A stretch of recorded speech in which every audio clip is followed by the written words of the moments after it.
So if you thought the end of the last video was bad, honey, you've got a big storm coming. Last where we left off, I don't even know what to start with. Last where we left off, Tessa was taken by the Dark Sisters. She jumped off a cliff to escape them, but she survived with her Clockwork Angel necklace. Jem, on his deathbed, asked Will to go after Tessa, so he did, and then Jem died. It's fine. And then we had a heartfelt goodbye from Will, both when he left Jem to go after Tessa, and then also when Jem died. How many times must Will say goodbye to Jem, Cassandra? How many times? Anyways, here we go. The end of the Infernal Devices. It's been a journey. Chapter 15. So where we last saw Tessa, she was asleep in that abandoned cottage that she found after jumping off a literal cliff. She had a dream about Jem, and then it turns into a nightmare where Will is like bleeding out from a wound on his chest. Totally random, unrelated to anything that just recently happened with Will and blood on his chest. She wakes up and she's like, what does this dream mean? And it says, was Jem ill? Was Will's life in danger? Not either of them, she prayed silently. Please let me die before harm comes to either of them. First of all, the fact that they all would give their own life for the other two, but second of all, like, she doesn't know. She doesn't know. But she misses the Institute gang. It feels like home in a way that her home in New York never did. And then she hears a scraping noise and she's like, oh shoot, they found me. She's like, okay, automatons are like really dumb, like they can be tricked. There's this hand-quilted blanket and she uses it to transform into the woman who presumably made the blanket and used to own the house. She goes into the main room of the cottage where there's this creepy little automaton and Tessa's like, who's here breaking into my house? Then Mrs. Black shows up and Tessa's like, who are you? Get your friend out of here. And she does pretty good and like almost fools Mrs. Black. But then Mrs. Black sees that she's still wearing the Clockwork Angel necklace. Tessa starts swinging at the automaton, but then a bunch more show up, so she's taken again. It was a good try. I think she did as good as anyone could have in that situation. Meanwhile, Charlotte sent a letter to the consul, basically being like, listen, this is what Will told me. We have to send an army to Cateradris to fight Mortmain. And the consul's like, you, I'm the consul. Like, I don't care what Will Herondale says. Him, we hate him. He's a liar, blah, blah, blah. Charlotte's like,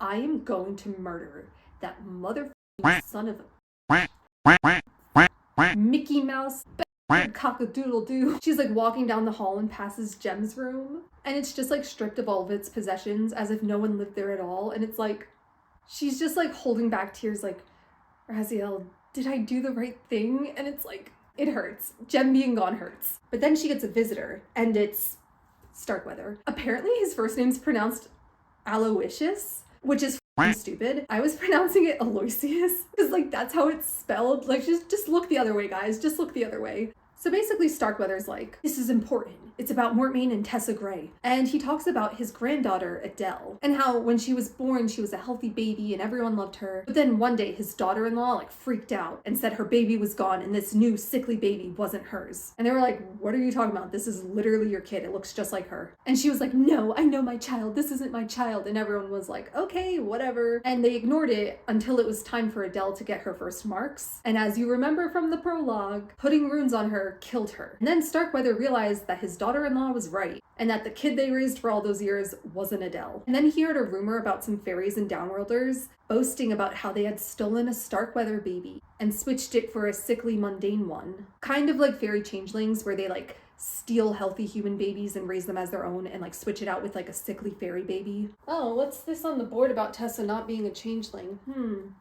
Interesting. But yeah, instead it was a shadow hunter and mundane switch. Because the downworlders wanted revenge against Starkweather for being racist and still taking spoils even after the accords were signed. And Starkweather spent years trying to figure out what happened to his granddaughter. And he never got concrete evidence until one day Tessa showed up at the York Institute looking exactly like his daughter-in-law. Remember when Tessa changed into Starkweather and he was like so surprised to see her?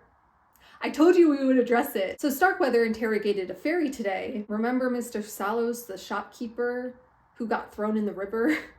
Really wasn't having a good day. But yeah, Starkweather threatened Mr. Salos until he told him the whole story, that Adele died when they put marks on her because she was a human who was switched. And his biological granddaughter was raised by that mundane family and eventually married a man named Richard Gray.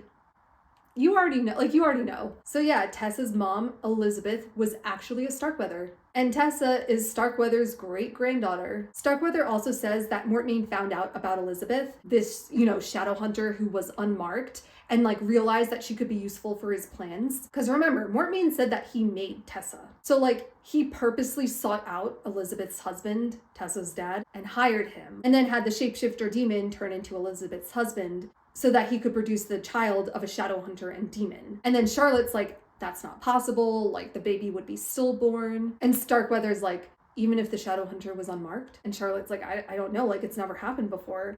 Mystery solved, guys. There is more to it, but at least we know confirmation about what Tessa is and her connection to Starkweather. And Starkweather's that fairy said that Tessa is the key to Mortmain's plans. There's something even beyond her shape-shifting powers that's going to allow Mortmain to destroy the Nephilim. You have to tell the council. They think I'm crazy, so they won't listen to what I say, but they'll listen to you. And Charlotte's they literally hate me too. I don't know what you think I can do, but continue. Starkweather's I know we hate each other, but I came to you with this because even if they fight Mortmain to protect themselves, I don't trust the council with Tessa. She's got demon blood, and I know how they treat downworlders. I also treated downworlders badly in the past. I've done a lot of bad things, but I want to make this right. Tessa has my blood in her veins, even if she also has a demon's blood. I want to help. All I ask is when you find Tessa, which you will, tell her she's welcome to the name of Starkweather, which, I don't know, it's kind of sweet. He was a bad person before, but he's woke now. I don't know, the first time I read it, I thought it was a pretty cool, twist, her being Starkweather's great-granddaughter.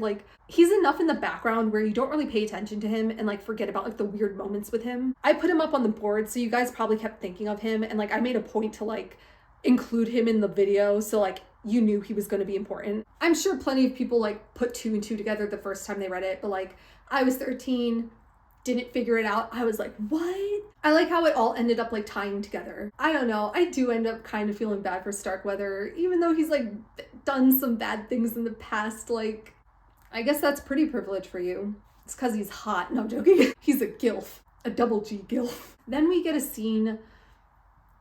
Where is he? Oh, I forgot to put the things back. Just ignore that the yarn was in the wrong spot this whole time. Then we get a scene of Gabriel writing a letter to the consul because he was listening to the entire conversation with Starkweather and Charlotte, and he's telling the consul everything. What the Gabriel? Literally, what the And then he thinks of Charlotte saying, don't make me regret that I trusted you. And he's no, I can't betray her. Imagine what the look on her face would be when she realized what I'd done. The look on Gideon's face.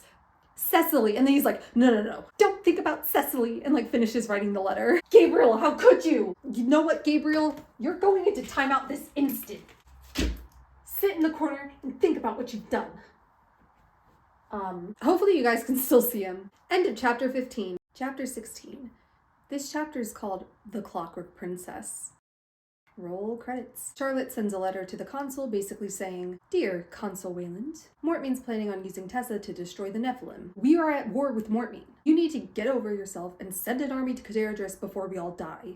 Yours sincerely, and in sincere distress, Charlotte Branwell, future consul, on her way to take your job. Then we get a scene of Tessa waking up in this windowless stone room that looks like it was carved out of a cave. Yeah, she's in Cassandra. She's in the mountain. There's a door on the far wall, and she tries to go to it, but there's this invisible barrier that stretches from floor to ceiling, wall to wall. She hears, Don't bother, there's no way to escape. And it's Mortmain. We literally haven't seen him since the end of Clockwork Angel. Isn't that crazy? We talk about him a lot, but we haven't seen him. He's literally just been sneaking in the shadows this whole time. Nice to see you, buddy. Just kidding, I literally hate you. He's yeah, don't worry. You can't get out, but I also can't get in without undoing the spell, which takes a while. I wanted you to feel safe, so... Tessa's Are you kidding me? You literally just kidnapped me. He ignores this. He's sorry about your brother. I didn't mean for him to die, but what can you do? She's bullshit. His death was all your fault. He was just a boy. Mortmain's yeah? Well, I was just a boy when I had my tragic backstory too, so... And Tessa's yeah, I know all about your backstory. And he just kind of rehashes the story. How his warlock parents were so loving, and his dad, John Thaddeus Shade, made the automatons, and then his parents got murdered. And their remains got taken for spoils, which does suck. Tessa's Yeah, I mean, I would be pissed off if someone like took my dad's skull and my mom's blood as like a prize. But she thinks of Jem and how all this terrible stuff happened to him, and yet he was still such a good, kind person. Tessa's like, yeah, just because you have a tragic backstory doesn't mean you get to kill everyone. Mortmain's like, yeah, anyways, my Clockwork army will be invincible once we have the final piece of the puzzle, which is, let me guess, it's me, is you. Soldier boy, tell him no. He explains that Tessa's half demon, half shadow hunter, and Tessa's like, that's not possible. And he's like, it is possible, okay? It's the runes affecting the shadow hunter blood that kills the baby. Your mom didn't have any marks. And pay attention, he also explains that his dad was also the one who made the Clockwork Angel necklace. And inside the necklace is the bit of a spirit of an angel. Who would have thought? It's really rare, something his dad got back during the Crusades. It was originally meant to be a gift for Mortmain's mom, and it was tuned to her life so that anytime her life was in danger, the angel would intervene and protect her. Which on a side note is like such a cute gift. Like warlocks marrying each other is like really rare. Cause like how can you say you're gonna be with someone for the rest of eternity? But the Shades loved each other so much that they got married despite being immortal. And he made this incredibly powerful gift to make sure she would never get hurt so that they could like stay together forever. Like he may have been doing illegal necromancy shit, but like John Thaddeus Shade was a romantic. He never got to finish making the necklace because of the whole getting murdered by Shadowhunters thing. And then after the raid against his parents, fairies were the one who helped Mortmain to escape and hide from the Shadowhunters. And then in return, he helped the fairies and presumably did his little automaton trick to go into the York Institute and do the little baby switcheroo with Adele. Oh yeah, it's all coming together. So now we know the full story. Okay, on a side note, Cassandra Clare really loves having one character explain the story to you, and then another character explaining the other side of the story, sometimes like one right after the other, and it's like kind of overkill. But like it also makes these books really easy to read, and you don't have to worry about forgetting things, so like, I'll take it. I'm not complaining. And Mortmain says how he watched Elizabeth through all those years, and eventually had that shapeshifter demon father Tessa. Tessa's like, how could you do that to my mother? And he's like, if it makes you feel better, it was like a really powerful demon, a greater demon. Most of them were fallen angels once, so like, you're welcome. Which I never really thought about much until certain books came out, and then we learn more about that. Those who know. I didn't think her demon ancestry was going to be relevant until it was. And that's a common thing that happens in these books. Cassie likes to keep us on our toes. But yeah, Mortmain worked for years finishing the Clockwork Angel, and then once Tessa was conceived, he had it tuned to her life instead. And of course, her mom realized that something was wrong with the pregnancy and that it wasn't a normal child. And Mortmain was like, this necklace will protect you and the baby. You must always wear it. So Elizabeth did. And the combination of Elizabeth being unmarked and the angel protecting Tessa allowed Tessa to not be stillborn. And Tessa thinks of all the times she almost died and it saved her life. And she's like, oh, that makes sense. Wait, why didn't you have it like protect me against getting tortured and severely injured? Like you let the Dark Sisters torture me for months. I'm not forgiving you for that. I need Mrs. Black's severed head. He's like, oh, well, look. And he pulls out Mrs. Black's severed head. He's like, I killed her to prove my sincerity to you. This is no longer relevant. Yeet. Oh my god, he landed perfectly on my bed. Back to Team Dead where you belong.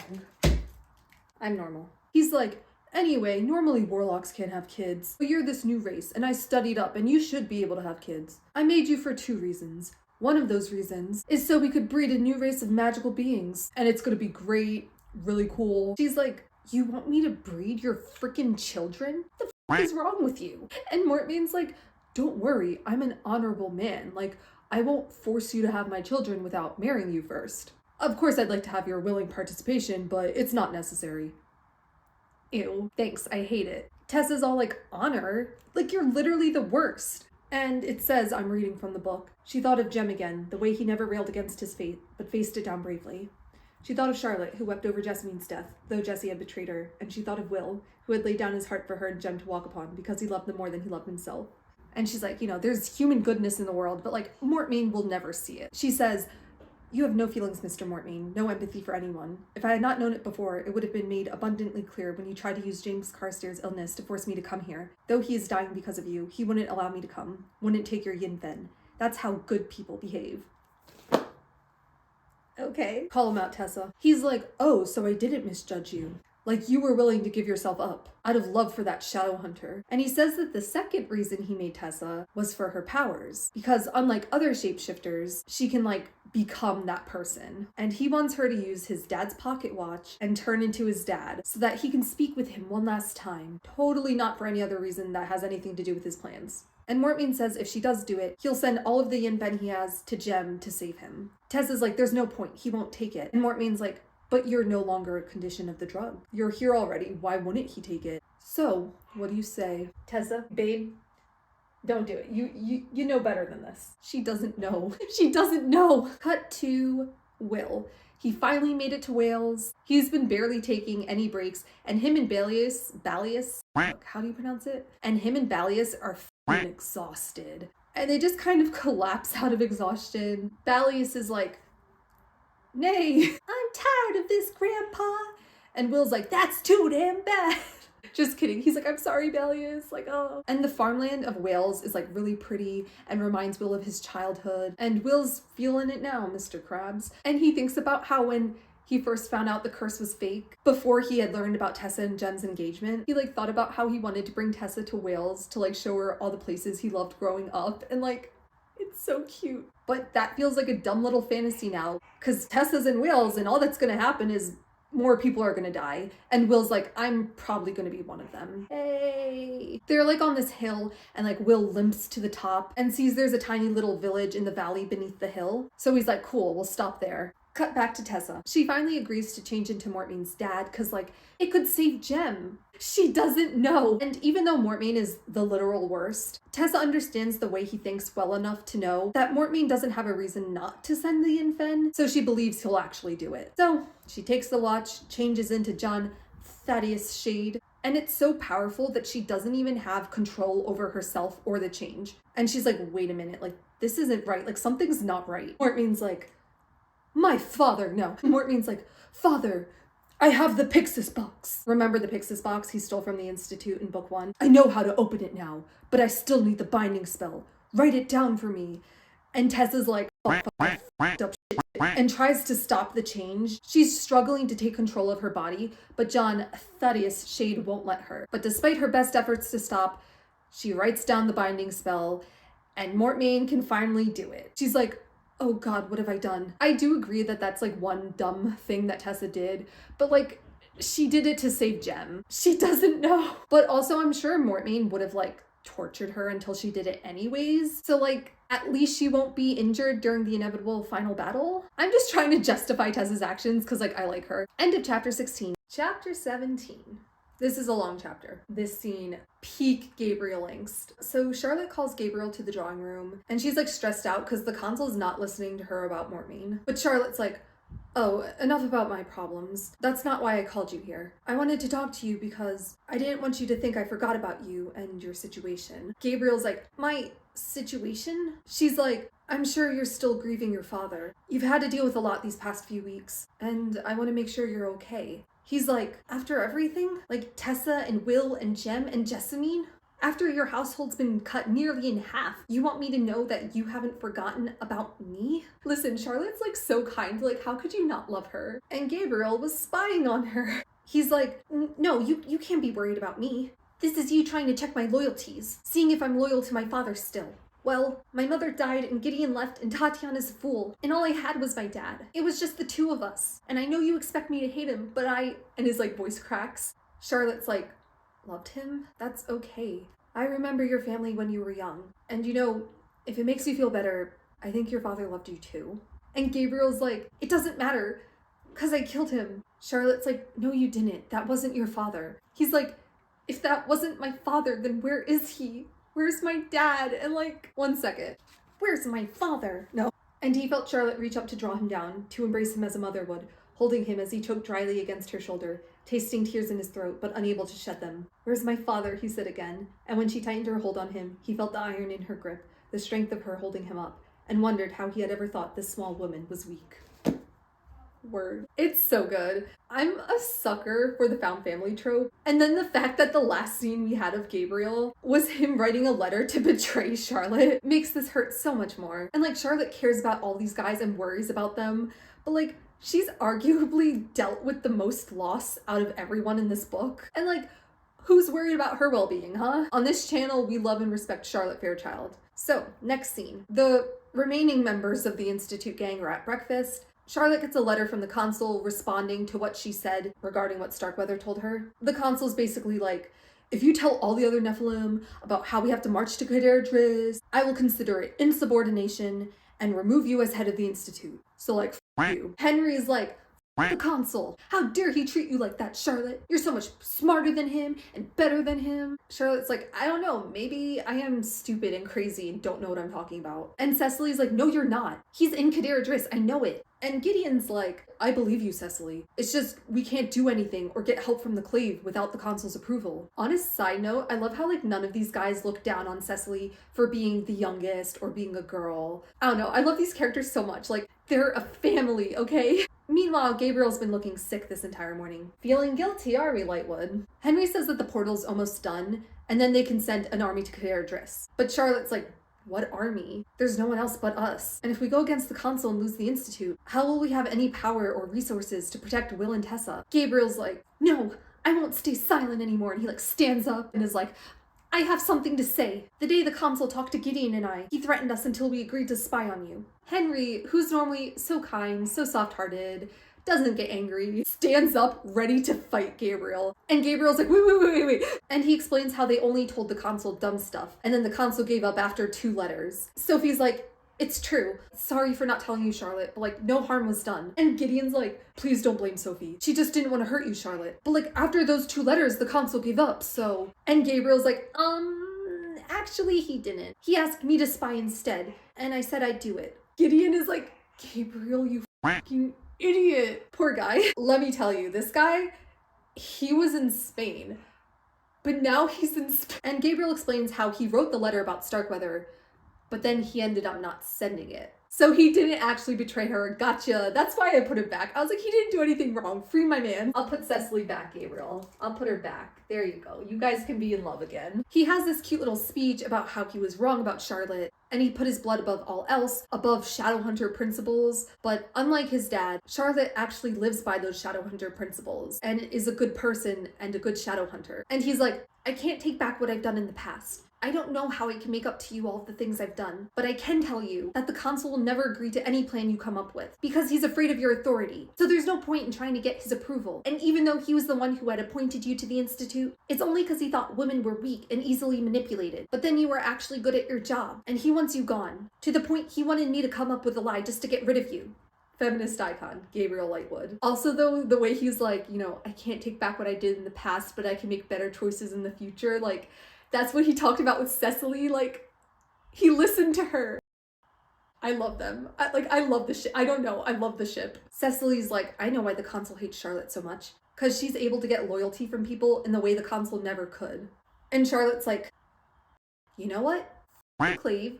Fuck the consul. We do what we want. I love it. The moral of every Shadowhunter book is the government, and I think that's beautiful. So Charlotte's like, who cares if we lose the Institute? Saving Will and Tessa is more important. We just have to make sure we do our plan before the consul finds out. So we're gonna stage a coup. Let's go. I'm gonna illegally send a message to the entire Clave saying, yo, let's go fight Mortmain. I mean, surely some of them will join us. The portal will be finished tomorrow, and then we can all go and fight Mortmain. They're all like, that's great. But also there's only like 6 of us Shadowhunters. Like, this is kind of a mission.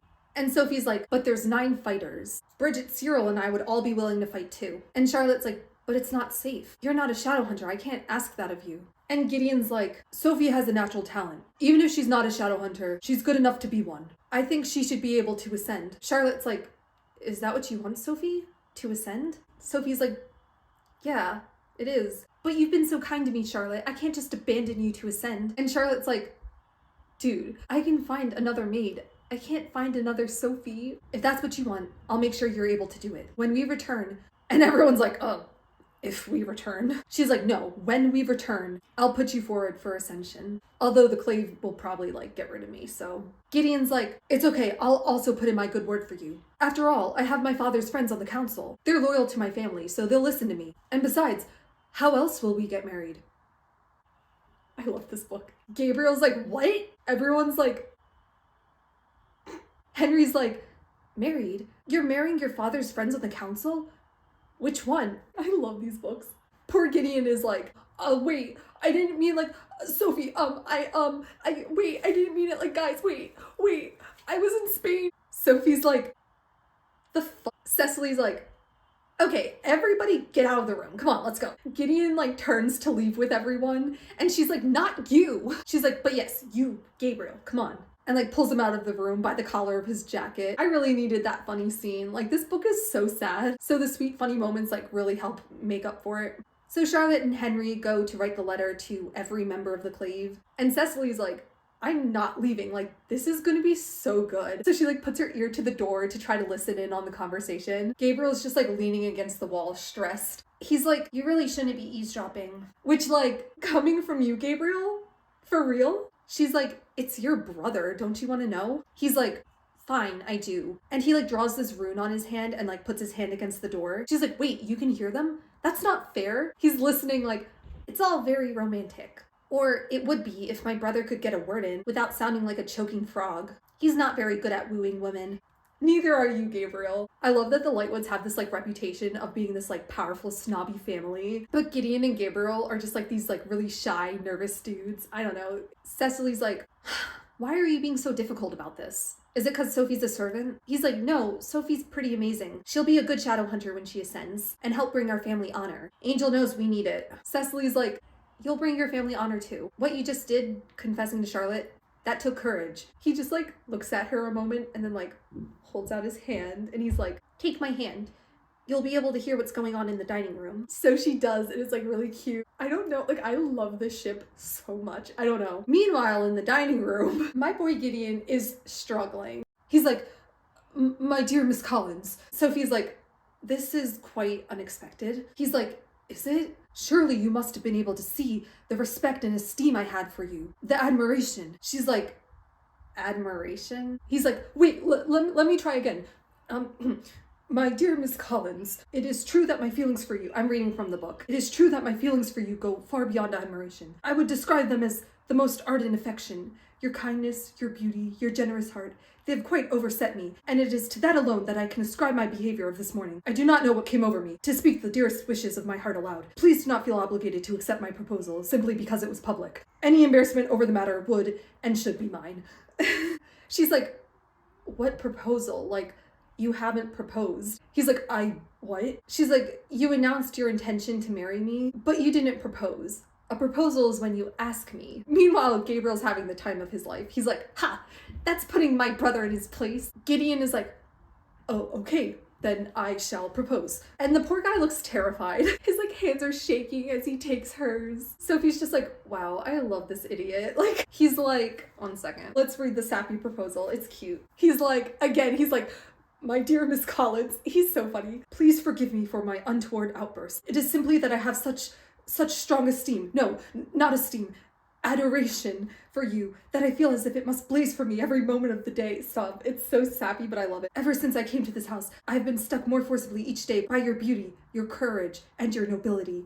It is an honor I could never deserve, but most earnestly aspire to, if you could only be mine. That is, if you would consent to be my wife. But like, I love how in his proposal, he like talks about how he like looks up to her and how she's like brave and noble and like a good fighter. Like, these guys drink their respect women juice, okay? She's like, did you practice that beforehand? He's like, no, it was spontaneous. And she's like, well, it was very good.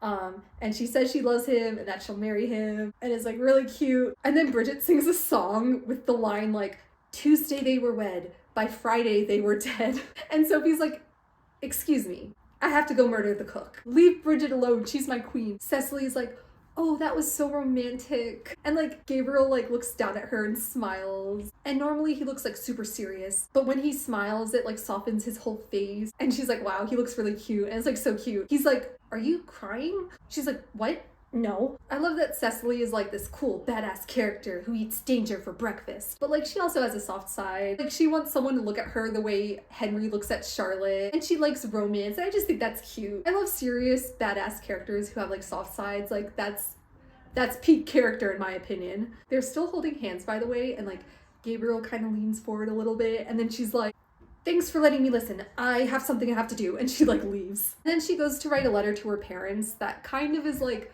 a final goodbye letter in case they don't come back. And she says how she felt kind of guilty, like leaving to be a shadow hunter and like ignoring the sacrifices that her parents made. Like they left everything so that her and Will and Ella could have like a peaceful life, and yet her and Will chose to fight instead. But she says that then she realized that they probably more so just wanted them to be able to have that choice, like to choose fighting if they wanted. And learning about Jessamine's life has taught her like the importance of having that choice. And that she knows ultimately her parents just want her to be happy, and like being here at the Institute, like now she is happy. And I don't know, I don't normally like get emotional reading this letter, but like this last time I read it while I was writing the script, I was like getting emotional. I was like, what's wrong with me? I get a different reaction every time I read these books. Different things hit me at different points in my life, you know? And she also lets them know that despite their worries, being a shadow hunter hasn't changed Will, and that he's still a kind, loving person. And she loves them, and Will does too. And, you know, it's a goodbye. Like, they really are all prepared for this to be a suicide mission. Unless a whole bunch of Clave members suddenly show up tomorrow, they really don't plan on coming back. Wouldn't that be a twist if everyone died at the end? Just kidding, they're not gonna all die at the end.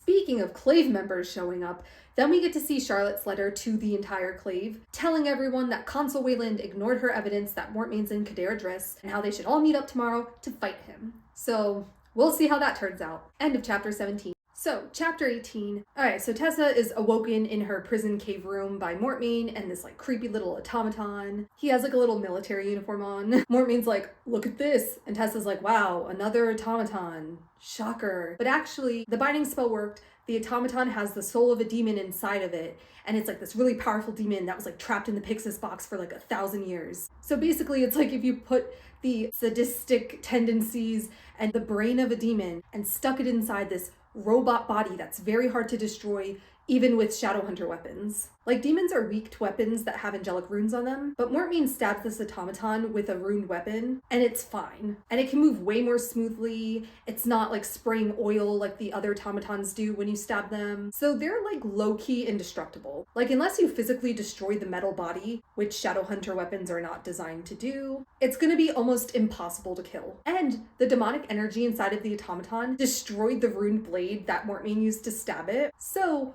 also, you can only stab these automatons like once and then your blade's ruined. I cannot express the degree to which these guys are f***ed. Good job, Mortmain. That was actually really smart. He's a competent villain. What can you do? And Tessa realizes that Mortmain's gonna be like impossible to defeat. She's running out of options. She's like, what can I do to stop this? She's like, maybe I can like convince him not to fight them. She's like, yeah, like, you know, you did this because you wanted to get revenge against the Shadowhunters. But like, if you kill them, then you're just as bad as the Shadowhunters. But like, if you don't, then like, you can prove that you're actually better than them. And like, that's the best revenge. And he's like, I literally don't care. She's trying to play like the, Jason, you're better than this. And he's like, she's like, maybe he's lonely. She's like, I'll stay with you and like do whatever you want if you just promise not to kill my friends. And he's like, Mortmain's an incel. He's like, do not seek to appeal to my better nature, Tessa, for I have none. And then says, Tessa could not help herself. She thought of A Tale of Two Cities, of Lucy Manette's appeals to Sidney Carton's better nature. She had always thought of Will as Sidney, consumed by sin and despair against his own better knowledge, even against his own desire. But Will was a good man, a much better one than Carton had ever been, and Mortmain was barely a man at all. It was not his better nature she appealed to, but his vanity. All men thought of themselves as good in the end, surely. No one believed themselves a villain. But yeah, Mortmain's like, oh, so you think I could be a better man? And you say you'll stay with me out of admiration if I don't kill your friends? She's like, yeah, of course. He's like, yeah, totally, I can be a better man. In fact, let me show you what a good man I can be.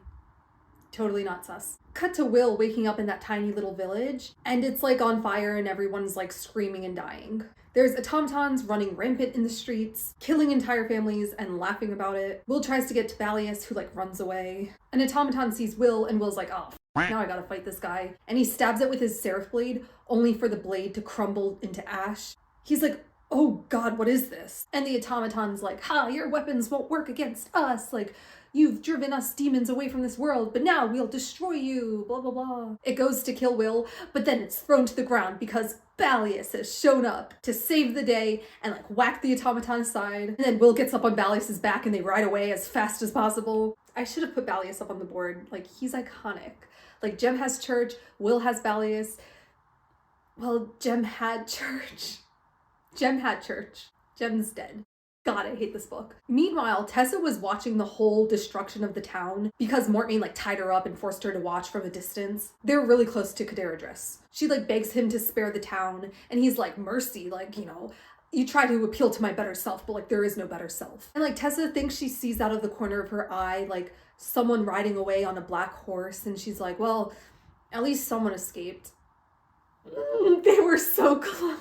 Cassandra, why you keep doing this to me? Tessa's like, there's no purpose for you destroying this town. And Mortmain's like, yeah, I needed to test out the clockwork creatures, these new ones with the binding spell. And so yeah, now I know they're ready to destroy the Nephilim. And Tessa's like, they're demons, they're gonna turn on you. And Mortmain's like, no, they can't. Their lives are linked to mine, so if I die, then they do too. So they won't turn against me. So you guys know how the final battle is going to go down, right? This is the game plan. Get to Mortmain, kill Mortmain, all the automatons die. I like how I'm saying this we're actually going to battle. It's you and me, buddy. We are going to fight Mortmain. We are going to battle, to wage a war against the ducks because they disrespected our king, brother. Mortmain's like, you know I can't hurt you because you have the Clockwork Angel necklace, but I can hurt innocents. So unless you want there to be a second village destroyed, you have to do as I say with no protest. Got it? Anyways, cut back to Tessa in her prison room. She's thinking about what it's going to be like to have the Institute gang die because of her, and she can't even join them in the fight and die alongside them because Mortmain won't let her because of the Clockwork Angel necklace. And she takes the necklace off and sits by the fireplace and grabs the fireplace poker, aka her choice of weapon, and tries to destroy the necklace. But when she stabs it, the fireplace poker dissolves into metallic powder. Then the necklace transforms into an angel. Not the true form of an angel, but one that a human could handle seeing. It's basically a man with wings made out of this shimmering gold light. It's I don't even know. I don't know how to pretend to be an angel. I need something golden or something. Wait. It's why do you try to destroy me? I'm joking. I should have printed out the angel. Oh well, this will have to do. It's why do you try to destroy me? I protect you. She's like, it's not you I'm trying to destroy, but myself. It's but why would you do that? Life is a gift. And she's like, because in keeping me alive, you're allowing a great evil to exist. And she talks with the angel, and it says how it was imprisoned in the necklace by John Thaddeus Shade with a special spell he used. Kind of like a Pyxis, but for an angel instead of a demon. Tessa's like, and this is your true form? And it's no, this is a fraction of what I am. In my true form, I'm deadly. Mine was the freedom of heaven before I was trapped and bound to you. She's like, I'm sorry. And it's you're blameless. It's not your fault. And Tessa is explaining that she wants to die on her own terms, not be forced to live on Mortmain's. And the angel sounds sad for her. It's I can't let you die. I'm sorry. And she's like, when you were an angel, what was your name? And it says, my name was Ithuriel. Ethereal? I don't know how to pronounce it. I don't care. Which, those of you who have read City of Glass know. Yes, it's the same freaking angel. I swear, Ethereal cannot catch a break. I know he's the angel of sacrifice, but free my man. Raziel, collect your bro. Why is no one helping Ethereal? Tessa tries to reach out to Ethereal, but her hand just goes through him. And then she wakes up and she's in front of the fireplace, but there's no fire, no angel, the fireplace poker's still there, and the necklace is still around her neck. And she's like, oh, it was all a dream. And it says, there was no angel to bathe her in its light. There was only this cold room, the encroaching darkness, and the clockwork angel steadily ticking down the minutes to the end of everything in the world. Which, I love the cool edgy lines. Love it. Cut to Will at Caderadris. He saw some tracks from the automatons leading to the top and go to the lake at the top and then disappear. And he's like, well, I guess this is it. And he turns to Balius wait for me. And if I don't return, go back to London. I'm sure they'll be happy to see you. Bye. And he jumps into the freezing lake. Also, earlier in the chapter, there was a letter from the Inquisitor to the Consul being you need to call an immediate meeting with the entire council or I'll resign and tell everyone why. I know you don't like Will, I know you don't like Charlotte, but Will's father was an honest man. They have no reason to lie. We should be going to Wales, you fucking idiot. And then we get a letter from the consul to Charlotte saying she betrayed him and she's no longer the head of the Institute and she's gonna face the worst punishment, which I'm assuming is stripping her marks, but I don't know if the death penalty was a thing back then for Shadowhunters, so... End of chapter 18. So, chapter 19. This is going to be the length of 2 chapters. So, Will jumped in the lake and was like sucked to the bottom and then falls into a big cavernous room. He looks up and he can see like the water of the lake above him as if it's like held up by glass. And he can see the moonlight shining through the ripples and the waves. It's pretty cool. Anyways, so he's like inside the mountain now, and there's like a bunch of tunnels, and he's like, okay, Tessa's in here somewhere. He's ready to just rush and start going down a tunnel, but he thinks of Jem, and how Jem always said that Will would just rush to the end of a mission rather than taking things one at a time. Will knows that Jem's right, but like, it's so hard to focus when like he's so close to Tessa now. You guys don't understand, because like even though Jem's dead, he's like still out here saving Will's life because Will's like remembering the advice that Jem gives and stuff, and it's like even though Jem's gone, like he still lives on in Will's heart, okay? Like don't talk to me about these two. So Will's looking around the area and finds this balcony over a big round amphitheater full of automatons. They're all lined up and like dressed in military gear, so that's not good. Will follows a narrow tunnel and eventually he finds this like long stone hallway lined with doors, and behind the third door is Brother Enoch. He was the villain all along. No, I'm just joking. Yes, it's Tessa.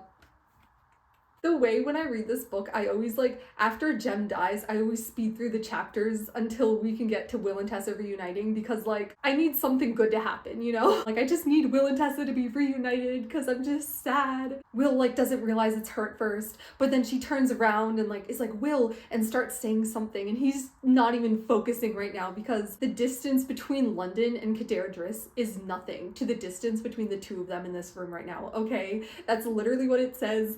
I know it's cheesy, I fucking love it. Without even thinking, Will just runs over to her and like pulls her in a hug. And it says, for just that moment, the grief that had clenched him like an iron fist since Jem's death seemed to relax and he could breathe.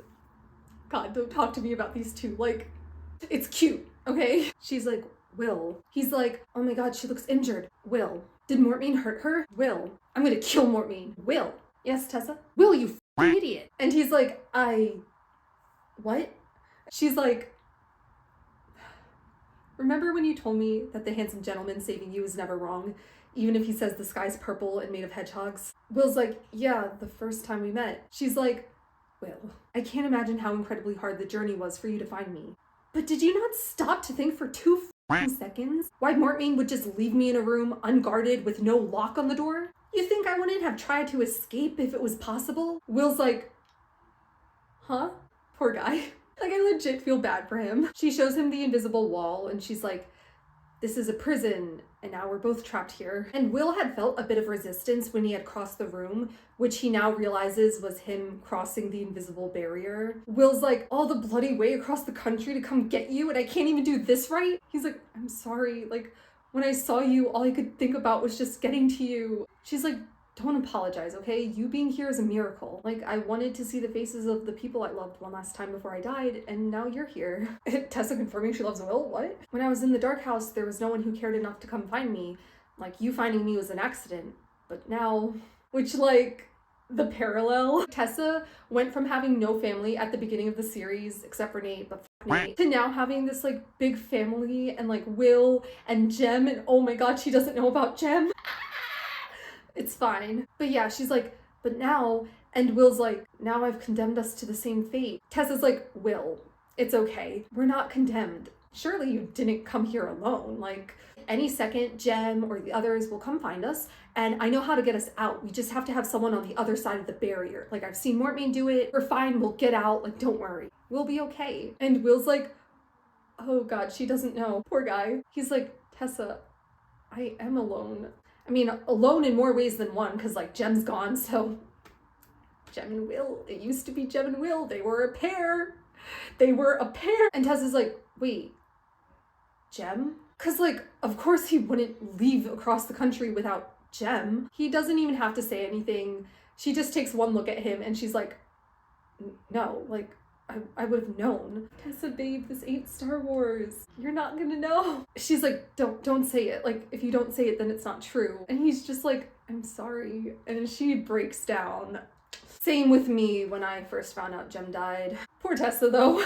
She wasn't even there. She didn't even know what was going on. And it says, Will felt a fresh wave of the helpless agony he had experienced in the courtyard of the Green Man. What had he done? He had come here to save her, but instead of saving her, he had only succeeded in inflicting agony. It was as if he were truly cursed, capable only of bringing suffering to those he loved. Stop. Listen, Cassandra Clare knows how to write an angsty character, okay? Like, it's like he were truly cursed. Like, come on. Come on. Will just has such low self-esteem. Like, it's not his fault that Jem died, but he still feels guilty about Jem's death. Like, Will has just felt permanently guilty since he was like 12. He's just like me for real. He's like, I'm sorry, I would have died for him if I could. And he's just like waiting for her to be angry at him, but she's not, obviously. She like takes his hand and she's like, I would have too. I'm completely normal about these three, okay? And I hate that Jem's dead and that they all can't just like live together. Okay, I like, even though Jem's gone, like, f it. I couldn't take it anymore. Maybe I'll do like a little Team Dead sign. Team Dead, except in our hearts. Tessa feels so guilty because Jem had been taking more of the Yin-Fen for her, and like Will is here and trapped because he came to get her, and Will's like, no, it's not your fault, and he can't remember the last time he had to like comfort someone instead of pushing them away. So even though the curse is gone, like he still doesn't know what to do. He just holds her against him and lets her cry on his shoulder. Hear me out. And it says, and if he thought of how warm she was in his arms or the feel of her breath on his skin, it was only for a moment, and he could pretend that it wasn't at all. Listen, Cassandra Clare like invented romantic pining with Will, okay? The light's going all crazy, whatever. Like, they're finally together, but not in like the circumstances that Will ever wanted, and it's like, ugh, it's so good. So they just sit there for a while, and Tessa cries it out. And then they both explain their sides of the journey to each other and what happened with them. And Tessa's like, wow, we were at that village at the same time. And you know, Will's like, I would have gone to you if I had known. And Tessa's like, no, you would have been killed by the automatons then, so it's better that you didn't know. She's like, all that matters now is that you did find me. And Will's like, of course I did, like, I promised Jem I would. He promised Jem. Tessa's just like, what was the point of all that pain? Like, I loved Jem so much and I wasn't even there when he died. And Will's like, neither was I. And Tessa's like, it's okay, Will. Like, you were always half his heart as well. First of all, half Jem's heart's Tessa, half his heart is Will. Like, second of all, time to play, is Tessa jealous of Will or Jem? But like, for real, you guys like don't understand, okay? All three of them loved each other. And I know over the years, we've all debated if Will and Jem loved each other romantically, or if it was like platonically, or familially, like as parabatai. And I've come to the conclusion that it doesn't frickin' matter. Because all that matters is that they did love each other, and that love was there, no matter what kind of love it was. And like, they were supposed to like live together. They were supposed to spend their lives together. And even though Jem's gone, Will and Tessa still love him and think about him, and like he'll always be a part of them. And like he brought them together, you know? Like, there wouldn't be a Will and Tessa without Jem. And like, that's the beauty of the love triangle. Although like, calling it a love triangle feels disingenuous. It's just a love story that happens to include three people, okay? They're just like so enmeshed, and like, Jem is staying here, okay? I don't care, he's staying there. And like, Will says how he had desperately wanted to be parabatai with Jem, and Jem tried to warn him that he was tying himself to someone who wouldn't live much of a life. And Will says, but I wanted it, blindly wanted it. Some proof that I wasn't alone. Some way to show him what I owed him. And he gave way gracefully to what I wanted in the end. He always did. Cassandra, what the like Jem always put Will above himself, you know? Tessa's like, no, like, Jem wasn't a martyr. He loved being your parabatai, and he loved you. And Will's like, and Jem was never as happy as he was when he was with you. And I'm glad he had that time with you, and you should be as well. They're both basically just like, Jem loved you. And he's like, no, Jem loved you. And she's like, no, he loved you. Jem is the real center of the love triangle here. Triangle. And Will says how he feels guilty that he like promised Jem he would bring Tessa home, but he failed at the final hurdle. And like, he would have stayed with Jem until he died if Jem had asked him, but he left and he feels guilty. And Tessa's like, but that's what Jem wanted. And Will's like, no, like, if I'm being honest, it was also kind of what I wanted too. Like, it was me being selfish, wanting to save you, and like thinking of like the look you would give me. And he's like, well, you know, we're trapped here now, so I'm rightfully punished for that hubris. And Tessa just like takes his hand, and he's like surprised, and she's like, but I'm rewarded. She's like, now I'm not alone. I'm like trying so hard to like, I can't like act this, you know, I'm sorry. But she's like, you know, now I'm not alone. And like, there's still a chance we could like escape. If anyone could think of a way to do it, you could. It's so cute. And Will's just like, you have so much faith in me and like I've done nothing to earn it. And she's like, nothing. Like, you saved my life so many times. Like, you're a good man, one of the best I've ever known. And Will's like, can you give me a minute? Why are you making this so freaking hard for me? He's like, I really wish you wouldn't say that. And she's like, I have to read this, okay? This is like her confession. It's so cute. Will, she said, the first time I saw you, I thought you looked like a hero from a storybook. You joked that you were Sir Galahad. Remember that? And for so long, I tried to understand you that way, as if you were Mr. Darcy or Lancelot or poor miserable Sidney Carton. And that was just a disaster. It took me so long to understand, but I did, and I do now. You're not a hero out of a book. Will gave a short, disbelieving laugh. It's true, he said. I am no hero. No, Tessa said. You are a person, just like me. Don't you see, Will? You're a person like me. You are like me. You say the things I think but never say out loud. You read the books I read. You love the poetry I love. You make me laugh with your ridiculous songs and the way you see the truth of everything. I feel like you can look inside me and see all the places I am odd or unusual and fit your heart around them, for you are odd and unusual in just the same way. Come on! With the hand that was not holding his, she touched his cheek, lightly. We are the same. Will's eyes fluttered closed. She felt his lashes against her fingertips. When he spoke again, his voice was ragged but controlled.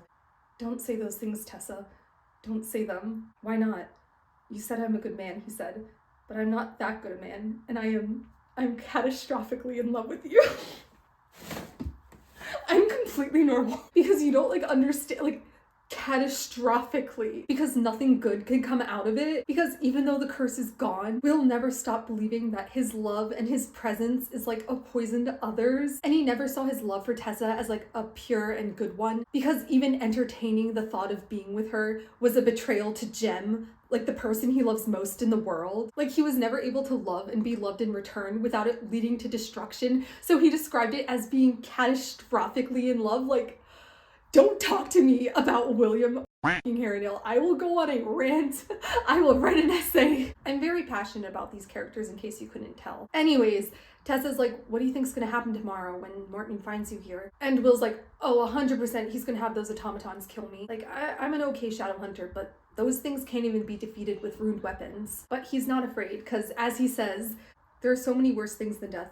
Not to be loved or not to be able to love. That is worse. The curse. It haunts me. The curse. It wasn't even real, and yet it haunts me. I will write an essay.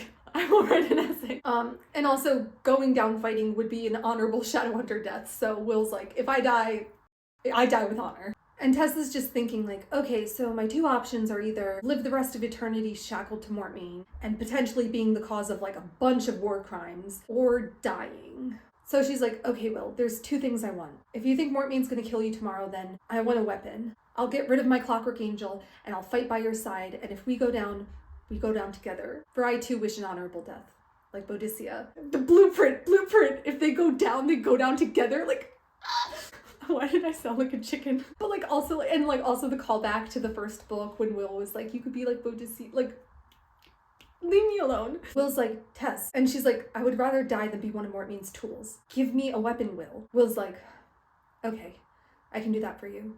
And what was the second thing you wanted? And she says, I'm an adult. And she says, I want you to kiss me one last time before I die. Which, like, same. Like, she's so real for that. So this is a bit of a controversial move that some readers find questionable. Some people see it as like Tessa being like, Jem's gone, so now we can finally hook up, but that's not. Put yourself in Tessa's place, okay? You're in love with two people. It's not like she's just horny for Will. Like, she was in love with both of them, and Jem's dead, and before he died, he gave Will and Tessa his blessing. And I know that like Jem just died, and that's like the controversial part, but like, they don't have the time to like grieve before they get together. Like, they're planning on dying tomorrow morning. And now they're stuck in a room together with the person that they're in love with for only one night before they die in battle that next morning. And there's only one bed. Like, what would you, like, I'm sorry, I would, I would do it. Like, I'm sorry. Like, rip to you bitches with moral compasses. I'm not like y'all. I'm worse. They're gonna die tomorrow. Maybe they're gonna, they think they're gonna die tomorrow. Tessa's just doing Will a solid, making sure that they don't both die virgins, okay? And honestly, I respect her for that. And Tessa only brought this up after they had spent like hours talking about Jem and how much they love Jem and miss Jem and how Jem will always be a part of them. Like, them hooking up doesn't mean that they love Jem less, okay? I stand by that. Rant over. So yeah, she's like, I want you to kiss me. And poor Will's like, the angel is testing me. The angel's testing me. No, he's like, don't. And she's like, say anything I don't mean. I know. I mean it. And this line, she says, I know I probably seem a little crazy right now, but if you can tell me that you can die tomorrow without our lips ever touching again, and you'll not regret it at all, then tell me, and I will desist in asking, for I know I have no right. And like, Will's like, say no more, and cuts her off and starts kissing her. And it's like, you guys know the drill. So yeah, they make out and then end up sleeping together in a nice little fade to black scene that somehow scandalizes middle school me, even though it was the most PG-13 thing you could ever get. Oh, and like, Will doesn't know how to take off a corset. Because in case you forgot, Will isn't actually a playboy, and he's just as clueless as Tessa is. So yeah, fade to black, and then Tessa wakes up sometime later that night, and her angel necklace had been like resting on Will's shoulder as they slept, and it left like a pale white like birthmark in the shape of a star on Will's shoulder. And for those of you who have read The Mortal Instruments, star-shaped birthmark? Sound familiar? Yup. It like also like said something along the lines of like how Will was like sleeping so peacefully and like Tessa had never seen him look so peaceful. And like, yeah. I mean, I'm sure he was. End of chapter 19. God, I wish that were me. Chapter 20. This chapter is called The Infernal Devices. Roll credits. So we get to see everyone at the Institute, all prepped up for battle and in Henry's workroom. The portal's done and Henry's like, it's beautiful. And Magnus is like, hell yeah, it is. Iconic duo. They haven't actually tried using the portal yet, and so like everyone's kind of nervous, and Gabriel's like, Henry and Magnus should go first since they made the bloody thing. And Gideon's like, it's like he replaced Will. They say all the same sort of things. And Gabriel's like, I am not like Will. And Cecily's like, I hope not. And like the whole thing is just very entertaining. Oh, and no one from the Clave actually showed up to join the fight against Mortmain. The Clave. But then guess who does show up? Sexy beast Brother Enoch. Along with like two other random silent brothers named Brother Micah and Brother Zachariah. They're not really important. Brother Enoch's like, don't worry, I'm not here to like yell at you for breaking the law. I'm here to help you and join the fight. And I even brought backup. Wow, the man you are, Brother Enoch. And also the other two silent brothers, Brother Micah and Brother Zachariah. But like mostly Brother Enoch. And they're like, wait, the silent brothers don't even fight though. And he's like, wrong. We were Shadowhunters before we joined the Brotherhood, and Shadowhunters we remain. And he also says that the reason no one else from the Clave showed up is because Consul Wayland called a full Clave meeting and made attendance mandatory by law for all Shadowhunters. And the purpose of the meeting was to decide who would replace Henry and Charlotte as heads of the London Institute. A full Clave meeting just for that. Because he still thinks that like Mortmain's gonna come to London to attack, because he's stupid. But Brother Enoch, he showed up. He said, attendance wasn't mandatory for me. And unlike the consul, I believe you guys.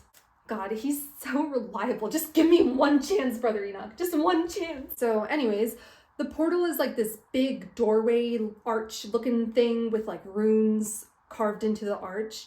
And then it's like a void on the inside. And to use the portal, you have to like think of the place that you want to go. And then it like shimmers and shows up in the doorway. And then you go through it. Cecily is the only one who knows what Cassandra looks like because she and Will went with their dad as kids. So she goes up to the portal, visualizes the top of Cassandra.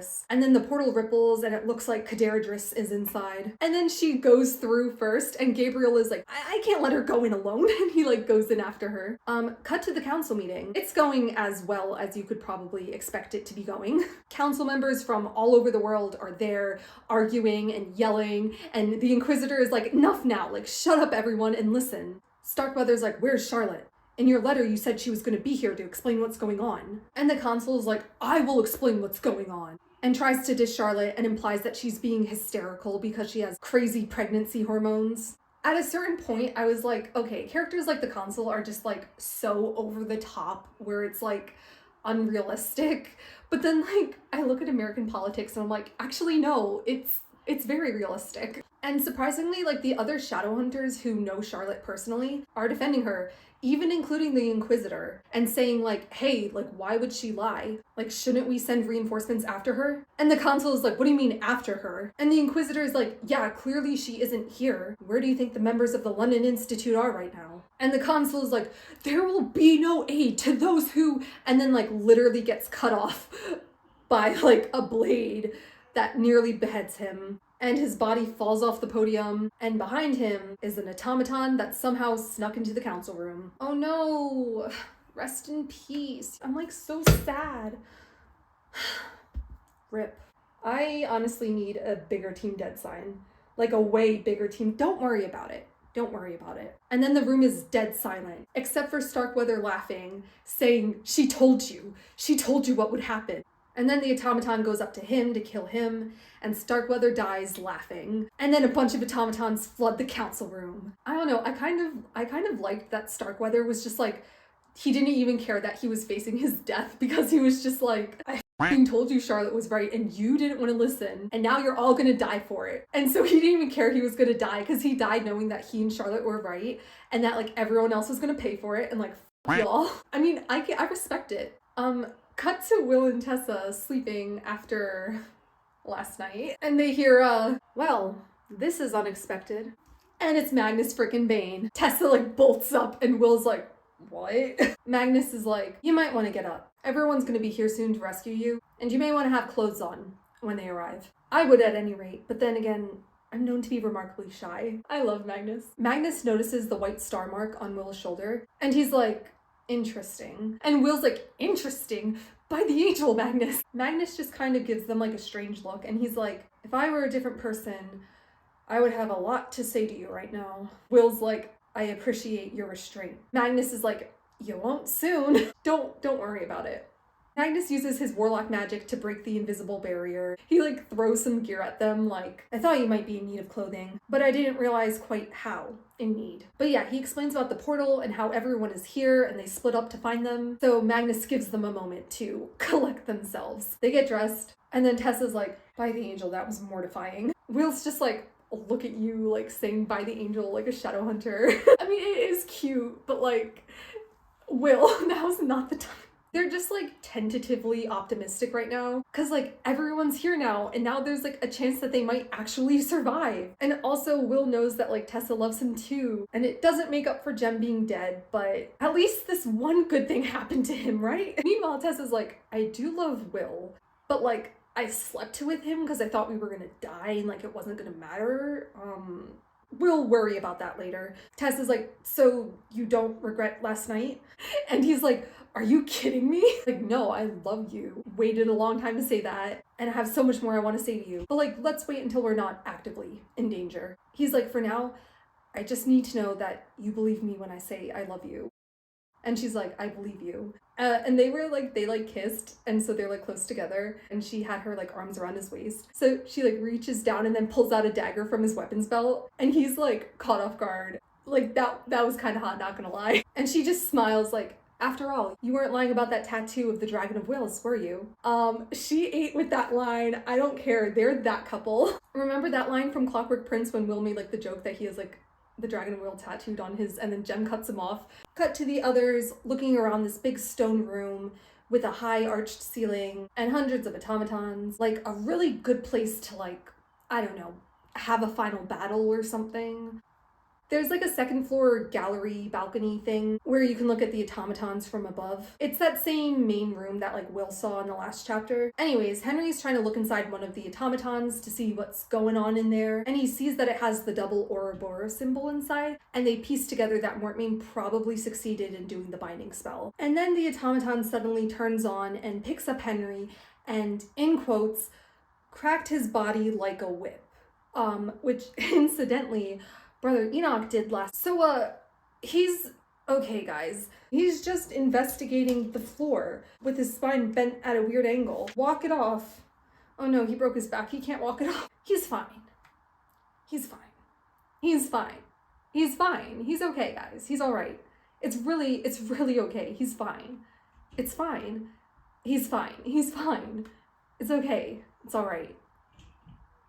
It's fine. I'm referencing the Lindsay Ellis Hunchback of Notre Dame video, in case you were wondering. Great video, peak comedy. And then the automaton rips out Brother Micah's throat. I mean, at least Brother Enoch and Brother Zachariah are fine. End of chapter 20. So, Chapter 21. This is the big battle chapter. Will, Tessa, and Magnus run through a maze of corridors to try to find the others. They hear Cecily scream, and then Will bolts off to find her. They get to the battle room and find the Institute gang fighting a group of automatons. Charlotte's trying to protect Henry's body, but like, even Tessa's inner monologue is like, babe, he looks a little beyond protecting at this point. Cecily tries attacking an automaton with a seraph blade, but then the blade dissolves. And Will's like, you gotta use like other weapons, angel blades aren't gonna work. So, everyone's in melee. Bridget's being a badass. Will tries to get to Cecily because an automaton takes her last weapon. And the automaton goes to attack her, but then the other silent brother, that brother Enoch brought, Brother Zachariah, pushes her away. And then the automaton picks up Brother Zachariah and his hood falls back and Will stops dead in his tracks because the silent brother's gem.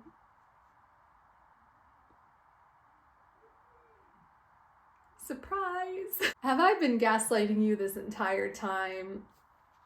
Maybe. I love gaslighting innocent viewers. For once I understand Cassandra Clare, like, this is kind of fun. It was kind of fun. I mean, most of you know because you've like already read the other books or these books. But for those of you who didn't, gotcha. This was a plot twist, okay? Unless you had already read the Mortal Instruments and like figured out the plot twist, in which case, good job. At this point, I had already decided that like Jem was dead for good. Because the whole time I was like, maybe he's not actually dead. Like maybe she didn't actually kill him. Like we weren't actually there when he died. And then I had like given up and then this happened and I was like crying, screaming, sobbing. If this were a movie, this would be the part where it's like in slow motion and all of the audio is like muffled. Cause for Will and Tessa, they are going through it right now. Tessa and Jem like lock eyes across the room and Tessa notices that like Jem is starting to have like bits of black in his hair again. And he has 2 runes carved high on his like cheekbones. No mouth sewn shut yet or eyes gouged out. Cassandra Clare said, I'll keep him pretty for you, okay? He's not like the other silent brothers. He's hot, except for Brother Enoch. I mean, they're all kind of hot. Don't at me. He's not done his transformation yet, though. This is not the happy ending you think it is. Tessa starts running to Jem to try to save him because he's like actively being choked by an automaton right now. But Will gets there first and like slices the automaton down. Tessa almost gets to Jem, but then an automaton shows up, so now she has to fight that guy now. Then it switches over to Jem's point of view, which is honestly like really rare. It's one of the main reasons I feel like it's a lot harder to connect with Jem. I have a lot to say about that. I'll make a different video. Anyways, the automaton like fell on top of Jem and like Will helps him get it off. And he just stares at Jem in shock. Unfortunately for him, Will keeps failing the try to go more than one chapter without having your light flash before your eyes challenge. And it says, there was a stillness around them both, a gap in the battle, an eerie timeless silence. The weight of 1,000 things was in Will's voice. Disbelief and amazement, relief and betrayal. And Will's like, you're dead. And like he touches the Parabatai rune and he's like, I felt you die here. And it's so angsty. I love it. Jem takes Will's hand and like makes him feel his pulse. Like kind of to say like, look, like I'm alive. Like silent brothers have hearts and they beat. And Brother Enoch's heart beats for me. It's so sad because like he's worried that Will isn't gonna like this new like form of his. They're reunited, but at what cost? Jem's like, I didn't die, I changed. If there's a way I could have told you. And Will just says, I thought you were gone forever. And Jem's like, I'm still here. Like these two make me sob. Compared to Will and Jem, every other Parabatai duo is just like meaningless. Like they're nothing compared to Will and Jem. And then an automaton starts attacking them again because they're still in the middle of battle. Will's, fighting like, there's no rune that's effective against them. They have to be hacked apart by main force. And Jem's just like, I gathered that. So they're fighting back to back. And instead of his cane sword, Jem has a silent brother staff. And he's pretty good with it. He knocks an automaton out with it. And then Will just goes, I like that stick of yours. And Jem goes, it's a staff made by the Iron Sisters for the Silent Brothers. Keep in mind, they're like stabbing and slashing during this whole conversation. Will says, anyone can sharpen a stick. And Jem goes, it's a staff. I just love them. They're just so Will and Jem. Their relationship is like the heart of this trilogy. And it's so bittersweet getting to see them be Will and Jem, Parabatai, like brother in arms for like one last battle together. because it is like one last battle together. Will like smiles at Jem being like, it's a staff. And it says, Jem wanted to grin back. There was a time he would have grinned back naturally, but something in the change that had been wrought in him put what felt like the distance of years between him and such simple mortal gestures. And it also says, as metal rang on metal, some inner part of Jem, some part that had been lost without his even knowing it was lost, felt the pleasure of fighting together with Will one last time. So like, Jem's back, but not exactly. You know, him being alive still comes with a price. And being a silent brother is very different than being a normal person, and we will discuss that later. Meanwhile, our girl Tessa is trying to fight this automaton. It's like the one that Mortmain had showed her earlier, with like the soul of like a super powerful demon inside it named Armoros. So she's trying to fight it, but her tiny dagger isn't doing much against this super powerful demon automaton thing. And the automaton captures her and she's like, you can't kill me. I still have the Clockwork Angel on. She didn't get to take it off. And it's like, yes, I can't kill you, but I can still really, really hurt you. And who knows, maybe the angel's power will fail and then I will really end up killing you. And she's like, do it. I'd rather die than be married to Mortmain. Which, like, I love that she's so unbothered by the thought of her own death. None of the main trio really care about their own deaths. They care about the other two dying, and like maybe the effect that their own death would have on the other two. And Tessa spends this entire series like making smart decisions that like won't get her killed, but sometimes she's like, if I need to die, I need to die. I f with that. The automaton is like, don't worry, I'll make sure of both. And like drags her away, kicking and screaming. No. Cut to Cecily in the middle of battle. Everyone's kind of doing their own thing, and she only has like a dagger, so she picks up this like big axe that a dead automaton had. She fights her way over to Charlotte, who's still trying to protect Henry. Cecily's like, Charlotte, we have to retreat or we're all gonna die. And Charlotte's like, but I can't move Henry.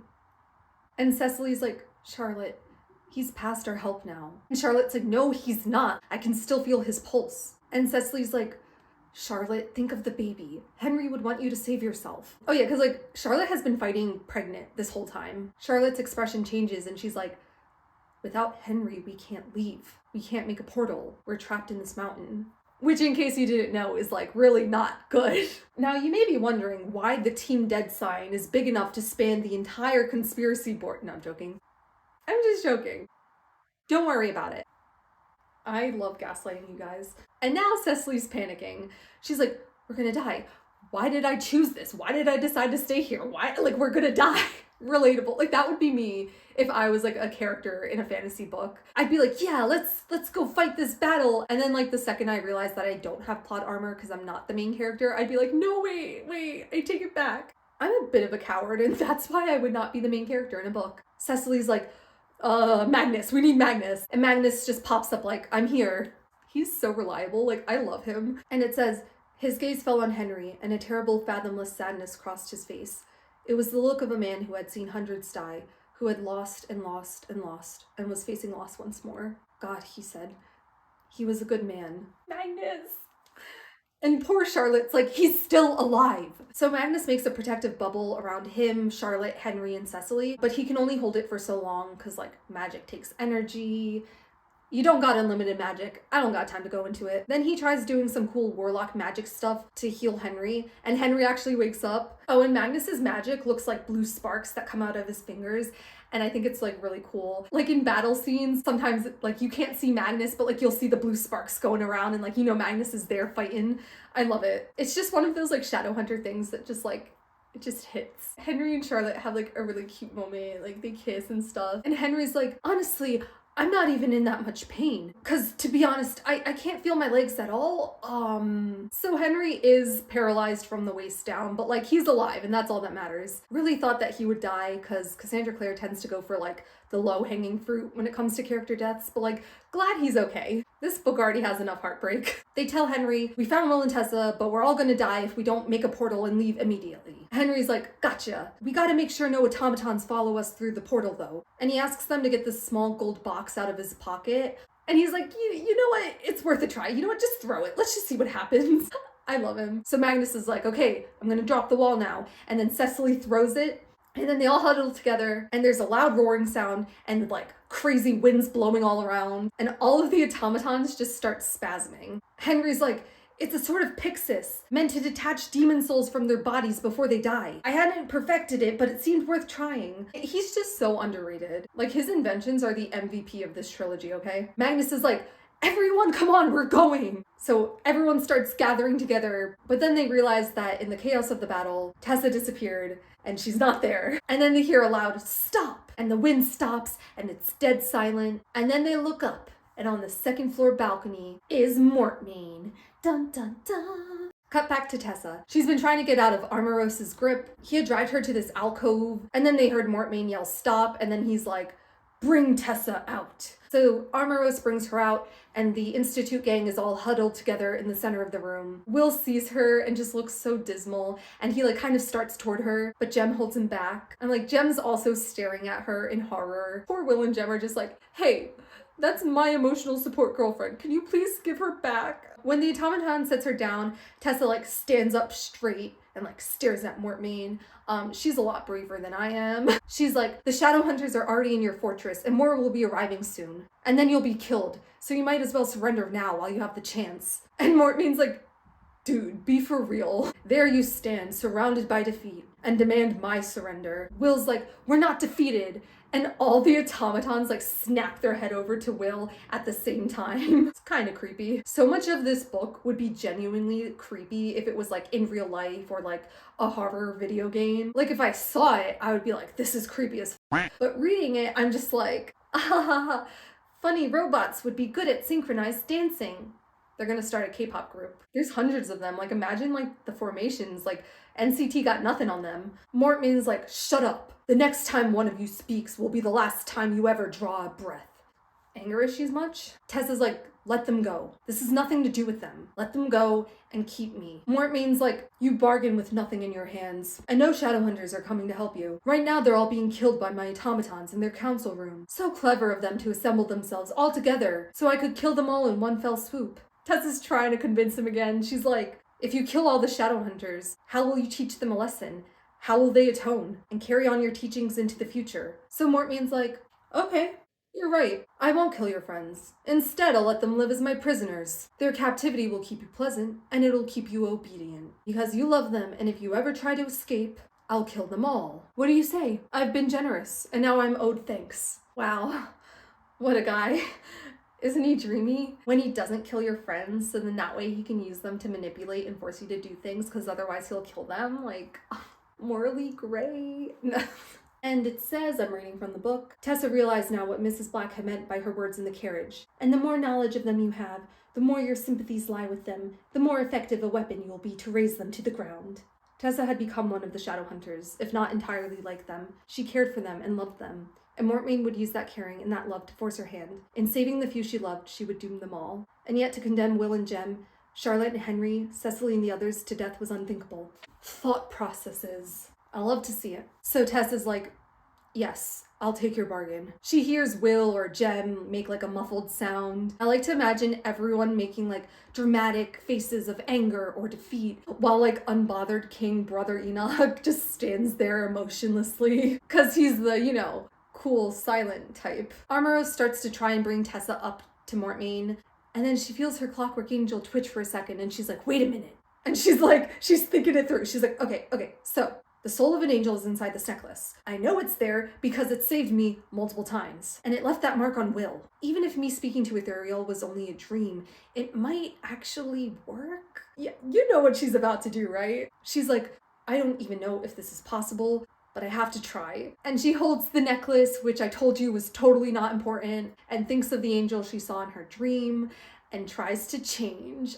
My girl, love her. It's not working. She's trying really hard. And then suddenly there's a flash of light and she's starting to turn into Ethereal. She can feel the heavenly fire burning through her veins and it like melts away Armoros, like the entire automaton. And she grows 20 feet tall and she's like, yo, Mortmain, it's me, Ethereal. The angel is like speaking through her. Mortmain's like, that's not possible. And Tessa internally is like, this is probably gonna kill me, but it was so worth it. Ethereal is like, you have entrapped an angel of heaven. You have tried to create life. Life is the province of heaven, and heaven does not take kindly to usurpers. Meanwhile, everyone else is just watching open-mouthed like,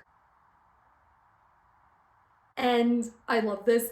Tessa just picks up Mortmain from his little balcony in her angel hand and squashes him like a bug. In quotes, crushing his body to a jelly of scarlet blood and white bones. Like, Mortmain really was just a guy. Like, he just had to be squashed. That's all it took. Like, you just had to crush him. He literally was just a human. Dead. I don't have enough room for Team Dead. Anyways, but also, Tessa turning into an angel is just like such a great payoff. Like Tessa having these powers and having this necklace, like this was really just like the logical amalgamation of all of that. So satisfying. You know, like Tessa really shows what she's capable of. And I love that each battle ends not because she's like the best fighter, but because she thinks of a clever way to like outsmart everyone else. I take smart protagonist over badass protagonist any day. Although I still think she's badass. So, with Mortmain dead, all the automatons drop dead too. And Tessa sees the Institute gang watch in amazement.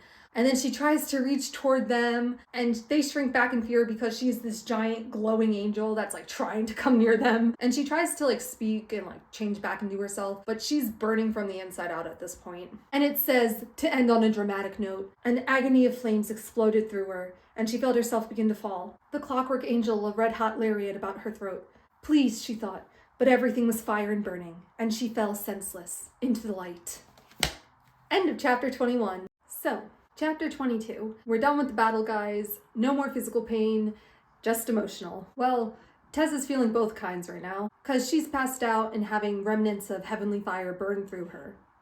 Fun. Right now we're getting one of my favorite tropes in the Shadowhunter books, which is of course after the big battle when one of the characters is passed out and like swimming in and out of consciousness and the other characters are like coming to talk to them and stuff. You know, like asking them to wake up or confessing their feelings to them. Things like that. I swear it happens in almost every Shadowhunter book and I eat it up every time, okay? It slaps, it never gets old. So it's happening to Tessa right now. She's swimming in and out of consciousness. She's having nightmares. She's burning. She hears Sophie talking to her, Will begging her to wake up, things like that. So Charlotte has been putting cool cloths on Tessa to try and like cool her down. She's talking with Sexy Beast brother Enoch, who of course made it out of the battle alive because he's just that badass. Actually, besides that one silent brother, no one actually really died in the battle, which is surprising. Cassandra Clare tends to not really kill off too many characters, which I like, but like, no one died. But I'm not complaining, because like, no one needs to die for this ending to be depressing as fuck, okay? So just you wait. It gets worse. We're not out of the woods yet. Charlotte's just thinking about everything that's happened, how after the angel left Tessa's body, she collapsed and her body was all burned, and how Mortmain's stronghold had then started to collapse too, and they made the portal and barely made it out, and how the Silent Brothers were waiting for them when they returned, and immediately started working on healing Henry and Tessa, and, in quotes, Will turning to Jem, his expression stricken. He had reached out for his pair of tie. James, he had said, you can find out what they're doing to her, if she'll live. But Brother Enoch had stepped between them. His name is not James Carstairs, he had said. It is Zachariah now. Will's look, the way he had lowered his hand. Let him speak for himself. But Jem had only turned and walked away from all of them, out of the Institute, Will watching him go in disbelief. And Charlotte had remembered the first time they had ever met. Are you really dying? I'm sorry. Ugh! I hate it. It makes me so sad. I swear, I don't know what it is about this book that just makes me feel like the world is ending. Like, I feel like I am Will and Tessa grieving over Jem, you know? I just feel so empty after reading it, and then I have to like look around and be like, chill, it's just a book. Like, you legit finish the book feeling like your friend just died and you're like facing mortality. You're like, oh my god, life is so short. Like, it's so weird. This book sends me into an existential crisis every time I read it. But yeah, we learned that a lot of Shadowhunters died in the council room battle. Like, they weren't prepared to fight, and most of them had never actually fought an automaton before. Luckily, Tessa killing Mortmain stopped all of the automatons in the council room too, so it prevented a lot of deaths. The Silent Brothers tried putting some healing runes on Tessa, since she does have Shadowhunter blood, and Shadowhunter blood is dominant, so technically she could survive runes, but the rune just disappeared and didn't work, so she's like a unique type of Shadowhunter, but she can't have like runes, so. Oh, and the Clockwork Angel necklace doesn't tick anymore, because Tessa changing into Ethereal freed his soul. Good job. Ethereal was able to protect her when she had transformed into him, so that's why she's not dead, but if she tried to turn into him again, it would like 100% kill her, so she can't use that trick to be OP anymore. Tessa fitfully calls out for Jem in her sleep, and Charlotte asks Brother Enoch, I know I'm not supposed to ask, but how is our Jem? Our Jem. And Brother Enoch's like, he is no longer your Jem. He is Brother Zachariah now. You must forget him. Which, like, Brother Enoch, stop being a bitch. Brother Enoch villain arc? I could fix him. Charlotte's like, listen, Silent Brothers are supposed to sever their ties to their mortal lives before they enter the Brotherhood. But Jem didn't get to do that. He still has ties to this world. So can you at least give him the chance to say goodbye? Good argument, good argument. Meanwhile, Will has been reading poetry to Henry in the drawing room, and Henry's like, can we please read something less depressing? Henry's taking the whole paralysis thing really well. He's like, okay, cool, I just gotta like make myself a wheelchair that will let me go downstairs so then I can still work in my workroom. He's like the only person that's like not emotionally wrecked from everything. Besides Tessa, he's like suffered the most damage from the battle, and yet he's like the least traumatized out of all of them. Charlotte shows up, and then her and Henry are being cute, and Will's like so emo about it. I love scenes from Will's point of view because he always brings such a level of drama. Like, he's happy for Henry and Charlotte, but why can't that be him and Tessa? He just wants her to be okay, and like, look how Henry's looking at Charlotte. Has Tessa ever looked at him that way? He doesn't think so. Like, things like that. He's so funny. And then Will's thinking about the battle from his point of view, the panic he felt after he saw Tessa collapse after turning into ethereal, and how the Silent Brothers took her to heal her, and he wasn't even allowed to go with her. And, in quotes, and when he had turned to find Jem, to share his fear with the only other person in the world who loved Tessa as much as he did, Jem had been gone, back to the Silent City on the orders of the brothers, gone without even a word of goodbye. And so he was angry at the Silent Brothers and at Jem, even though he knew it was unfair and it was the only way for Jem to survive. But like, Will's in shambles, as per usual. Then Inquisitor Whitelaw shows up with a letter from the council for Charlotte, but Will leaves before we can see what the letter is about. Cut to Gabriel's point of view. He had been looking for Cecily all day, but like in what he hoped wasn't an obvious way. And he finally found her in the stables, hanging out with Ballius. He's like, you seem to like that horse very much. Top 10 pickup lines. The Lightwoods, everybody.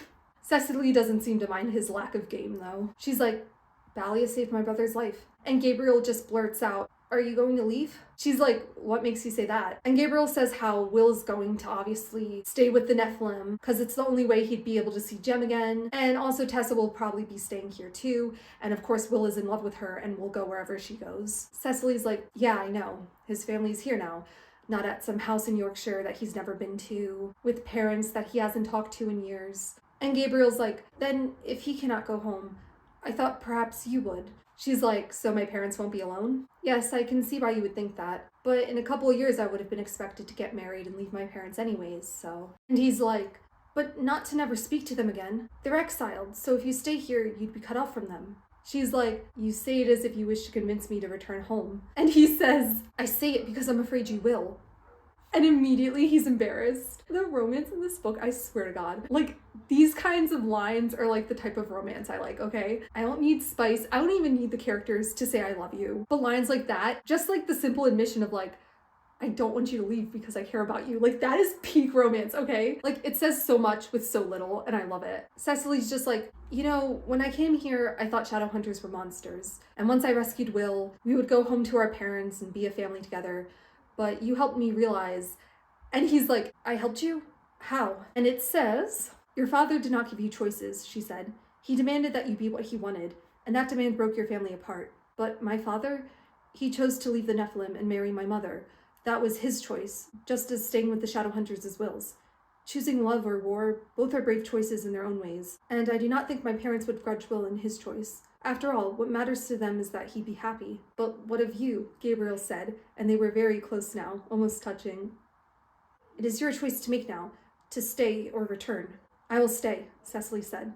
I choose the war. Gabriel let out the breath he hadn't realized he was holding. This is a YA book after all, guys. You'll give up your home? A drafty old house in Yorkshire, Cecily said. This is London. And give up what is familiar? Familiar is dull. And give up seeing your parents? It is against the law. She smiled. The glimmer of a smile. Everyone breaks the law. I love them. And then they kiss and he calls her Ceci and it's like really cute. And then she says, 5. And he's like, 5? And she says, my rating. Your skill and technique may perhaps require work, but the native talent is certainly there. What you require is practice. Which, in case you forgot, is what Gabriel said to her about her knife throwing skills. That first time that they talked in the training room. I love a callback. I love sassy flirting. And Gabriel's like, and you're willing to be my tutor? And she's like, I should be very insulted if you chose another. And then they kiss again, and it's like really cute. This is like one of the cutest like first kiss scenes in a Shadowhunter book. I love it. It's iconic. Okay, enough cuteness. Now it's time for the horrors. Will visits Tessa in her room. She's still like feverishly sleeping. Will takes her hand and he says, okay, I lied. This is cute. He says, come back. Come back to me, Tess. Henry said that perhaps since you had touched the soul of an angel, that you dream of heaven now. Perhaps you are happy in those dreams. But I ask this out of pure selfishness. Come back to me, for I cannot bear to lose all my heart. This motherfucker right here is the reason I can't get a boyfriend, okay? This is why characters being unconscious is the best ever. I lied, okay? I do like this sappy stuff. I'm not edgy, I'm a fraud. She like turns her head to him and Will's heart leaps and she says, Jem? Poor Will. She opens her eyes, but like she's not really seeing, you know? And she's like, Jem, I'm sorry, this is all my fault. I was meant to love you and all I did was shorten your life. And like Will's heart's hurting, but not out of jealousy. It says, he thought of Sidney Carton. Think now and then that there is a man who would give his life to keep a life you love beside you. Yes, he would have done that for Tessa, died to keep the ones she needed beside her. And so would Jem have done that for him or for Tessa. And so would Tessa, he thought, do that for both of them. It was a near incomprehensible tangle of the three of them, but there was one certainty, and that was that there was no lack of love between them. That's what I've been saying. Option 7. Option 7. I'm strong enough for this, he told himself, lifting her hand gently. Life is not just surviving, he said. There is also happiness. You know your Jem, Tessa.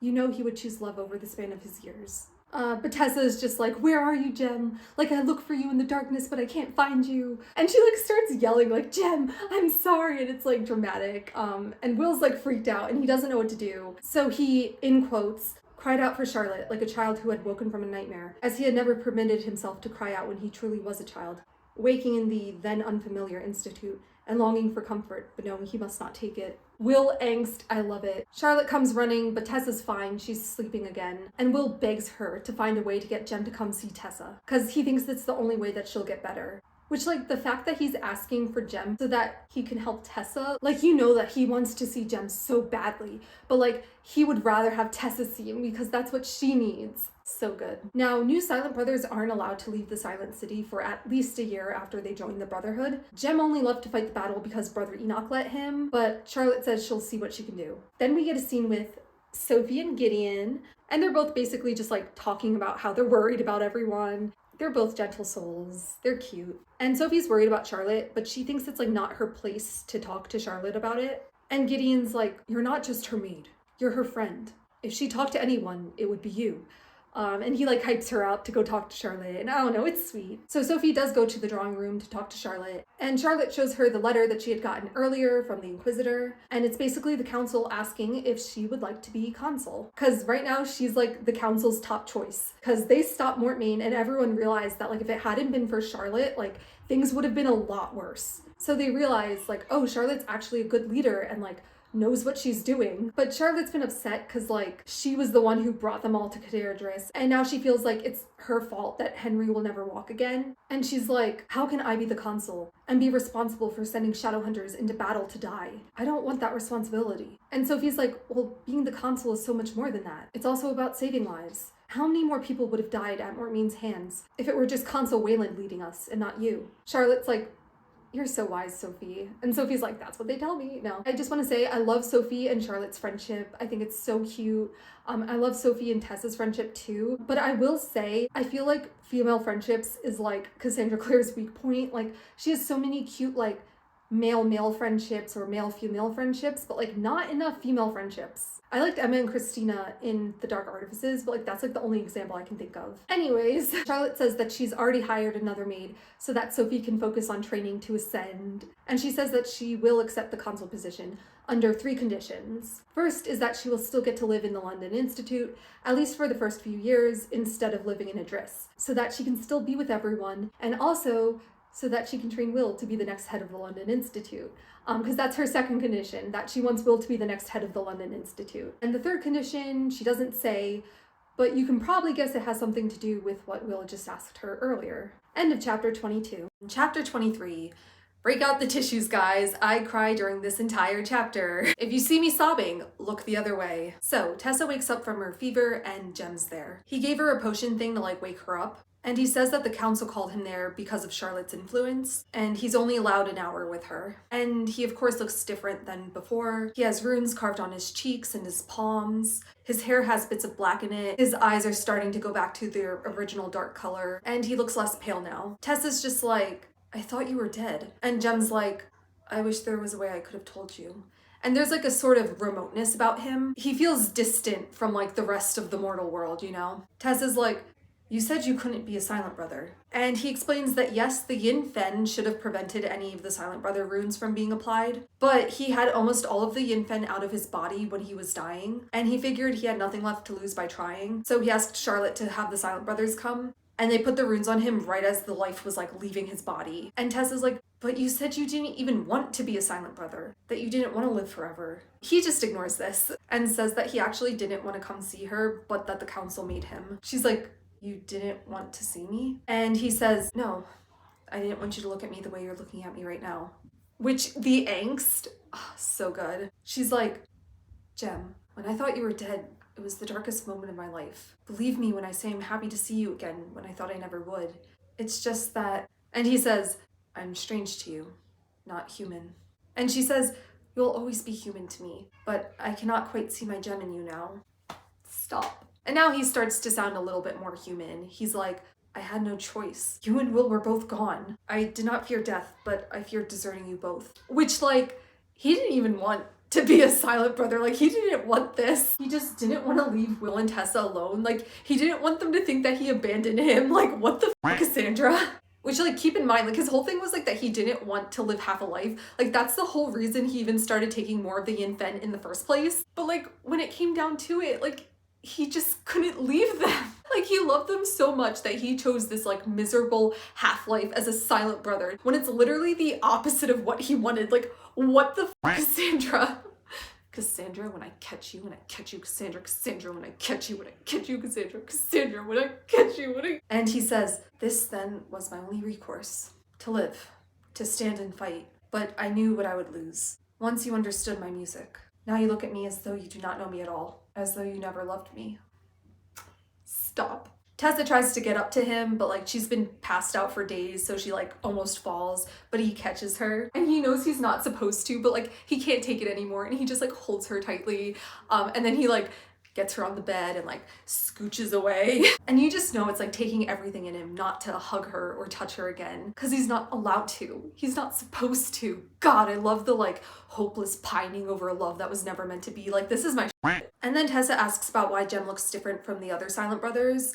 And he explains how his body was arrested in the state that it was the moment that the runes were applied. So there are still Silent Brother runes that his body can't withstand because he still has like a tiny bit of Yin Fen left. So he'll never be as powerful as the other Silent Brothers. And it'll take him longer to complete the transformation.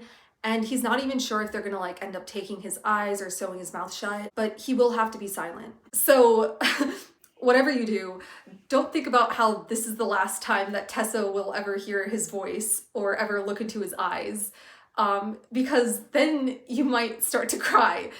And none of us want that. By the way, you should be like playing sad music in the background right now, okay? Put on a sad playlist for the whole chapter, the whole rest of the book. And yeah, basically Jem says that him being a Silent Brother is permanent. Like, even if the Silent Brothers for some reason agreed to undo it, he would just be back to the state that he was when they put the Silent Brother runes on originally, aka be on his deathbed and immediately die afterwards. So, yay. And Jem's like, I knew this was my only way to survive. I fought against this like a prison sentence. Silent Brothers can't get married. They can't have parabatai. They only live in the Silent City. They don't laugh. They don't play music. And so like whatever you do, don't think about how Jem believed in reincarnation. And so if he had just let himself die, then there was a chance that he could have been reborn and like been able to play music again and like have the chance to live like a full, happy, healthy life. But instead he chose this miserable life as a Silent Brother just so that he wouldn't abandon Will and Tessa in this lifetime. Because if you do think about it, then you might cry. And none of us want that. Cassandra. When I catch you, when I catch you, Cassandra, Cassandra, when I catch you, when I catch you, Cassandra, Cassandra, when I... If I ever meet you in person, Cassandra, you will be catching these hands. No, I'm joking. If you somehow managed to read this book without feeling genuinely sad and heartbroken, like, I do not trust you as a person. Like, there has to be something wrong with the chemicals in your brain that I don't want to with. Tessa says that maybe silent brothers can't play music, but neither can the dead. And, you know, even if she's sad that Jem has to live as a silent brother, she's happy that he is living. And Jem's like, I know you well enough to know that you wouldn't have felt any other way. And Tessa's like, and I know you well enough to know that you feel guilty, but why? Like, you've done nothing wrong. And Jem's just like, this is why I didn't want to come. And she's like, but I'm not angry. And he's like, I didn't think you would be angry, but we were engaged. I made a promise to you to love you and be with you for years, and I broke that promise. Angst. I would have given it all up to be married to you for one day. You were a reminder of everything I'm losing, of the life I will not have. Angst. This scene is just like so angsty. I love it. Can you give me a second? Thank you. Tessa's like, to give up your life for one day of marriage, it would not have been worth it. And she's just feeling really guilty because of her and Will. She's like, I don't deserve Jem's longing or his penitence. She's like, Jem, I have to tell you something about me and Will. And Jem's like, he loves you. I know. We spoke of it before he left. And Tessa's like, you knew? Will didn't tell me. And Jem's like, nor did you ever tell me about his feelings, though you knew for months. We all have our secrets that we keep because we do not want to hurt those who love us. And Tessa's like, well, I don't want to keep secrets from you anymore. When Will and I were in Cassandra, and Jem just cuts her off. He's not having any of that. He's like, did you ever love me? Which, the angst, but also the fact that he like doubts it. Like, maybe he just needed confirmation. I don't know. And then Tessa thinks about what Will C. Scott told her, that most people never find one great love in their life. You were lucky enough to have found two. And she says, yes, I loved you. I love you still. I love Will too. I cannot explain it. I didn't know it when I agreed to marry you. I loved you. I still love you. I never loved you less for all that I love him. It sounds bad, but if anyone might ever understand, I do, Jem said. There's no need to tell me more about yourself and Will. There's nothing you could have done that would cause me to cease loving either of you. Will is myself, my own soul. And if I am not to have the keeping of your heart, then there's no other I would rather have that honor. And when I am gone, you must help Will. It'll be hard for him. Tessa searched his face with her gaze. The blood had left his cheeks. He was pale but composed. His jaw was set. It said all she needed to understand. Do not tell me more. I do not want to know. Some secrets, she thought, were better told. Some were better left to the burden of the carrier. It was why she had not told Will she loved him, when there was nothing either of them could do about it. So Jem definitely like knows/suspects, but like he doesn't want confirmation. Can't blame the guy. Unfortunately, Tessa wasn't able to make sure that all three of them didn't die as virgins. I hate myself. I mean, it sucks that we're not getting option 7, but like, what can you do? At least Jem's alive. Can you give me a minute? I'm fine. Then Jem and Tessa basically both say that they don't want Jem to go to the Silent City, but it's the only way he can live, so he's gotta go, even if Tessa will never see him again. And Jem's like, but you will see me, just not often. And he doesn't know how he'll be different once he's completed the training of the Silent Brothers, but he knows that he won't be her Jem anymore. And even if they do see each other on the rare occasion, it's not going to be the same, and it's only going to be when like someone's in danger. Tessa keeps trying to come up with different options. She's like, maybe I can like just keep summoning you. And he's like, you know the Silent Brothers won't let that happen. And he's like, well, maybe. And she's like, what? And he's like, no, nothing. And she's like, Jem. And he finally says, do you remember when we stood together on Blackfriars Bridge? He asked softly, and his eyes were like that night had been, all black and silver. Of course I remember. It was the moment I first knew I loved you, Jem said. I will make you a promise. Every year, Tessa, on one day, I will meet you on that bridge. I will come from the Silent City, and I will meet you, and we will be together if only for an hour. But you must tell no one. An hour every year, Tessa whispered. It is not much. She recollected herself then, and took a deep breath. But you will live. You will live. That is what is important. I will not be visiting your grave. No, not for a long, long time, he said, and the distance was back in his voice. Cassandra! Then that is a miracle, Tessa said. And one does not question miracles or complain that they are not constructed perfectly to one's liking. Not for a Cassandra Clare, look at me. Look at me. You were a foul mother for that. Like, how dare you? The rest, don't worry about it. Don't worry about it. And then Tessa asks Jem if he wants the jade pendant back, the one that he gave her when they got engaged. And he says, no, I will marry no one else now. And I shall not take my mother's bridal gift to the Silent City. And he says, and this mother says, When I am in the darkness, I want to think of it in the light with you. Which, Cassandra, this woman. And then he leaves and pauses at the door and says, I shall see you on Blackfriars Bridge, Tessa. And then he's gone. Glad that's over. That was painful. Just kidding. Now we get to see Jem say goodbye to Will. Round 2, let's do it.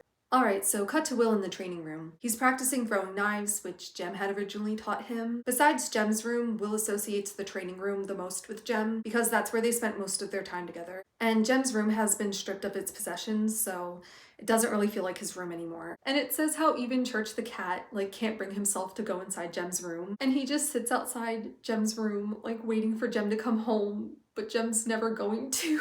Cassandra, what the f? Cassandra Clare, when I catch you, Cassandra. Will gets startled by a shadow in the doorway, and he says, Jem? Is it you, Jem? Which, the parabatai line. Except they're not parabatai anymore.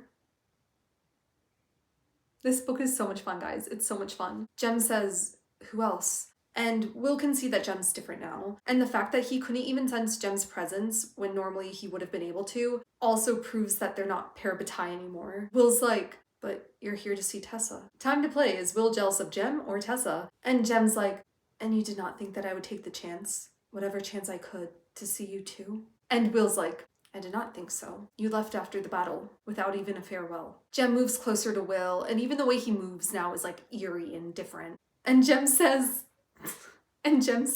how could I say farewell to you? Send me to the demon realms. Cut the cameras.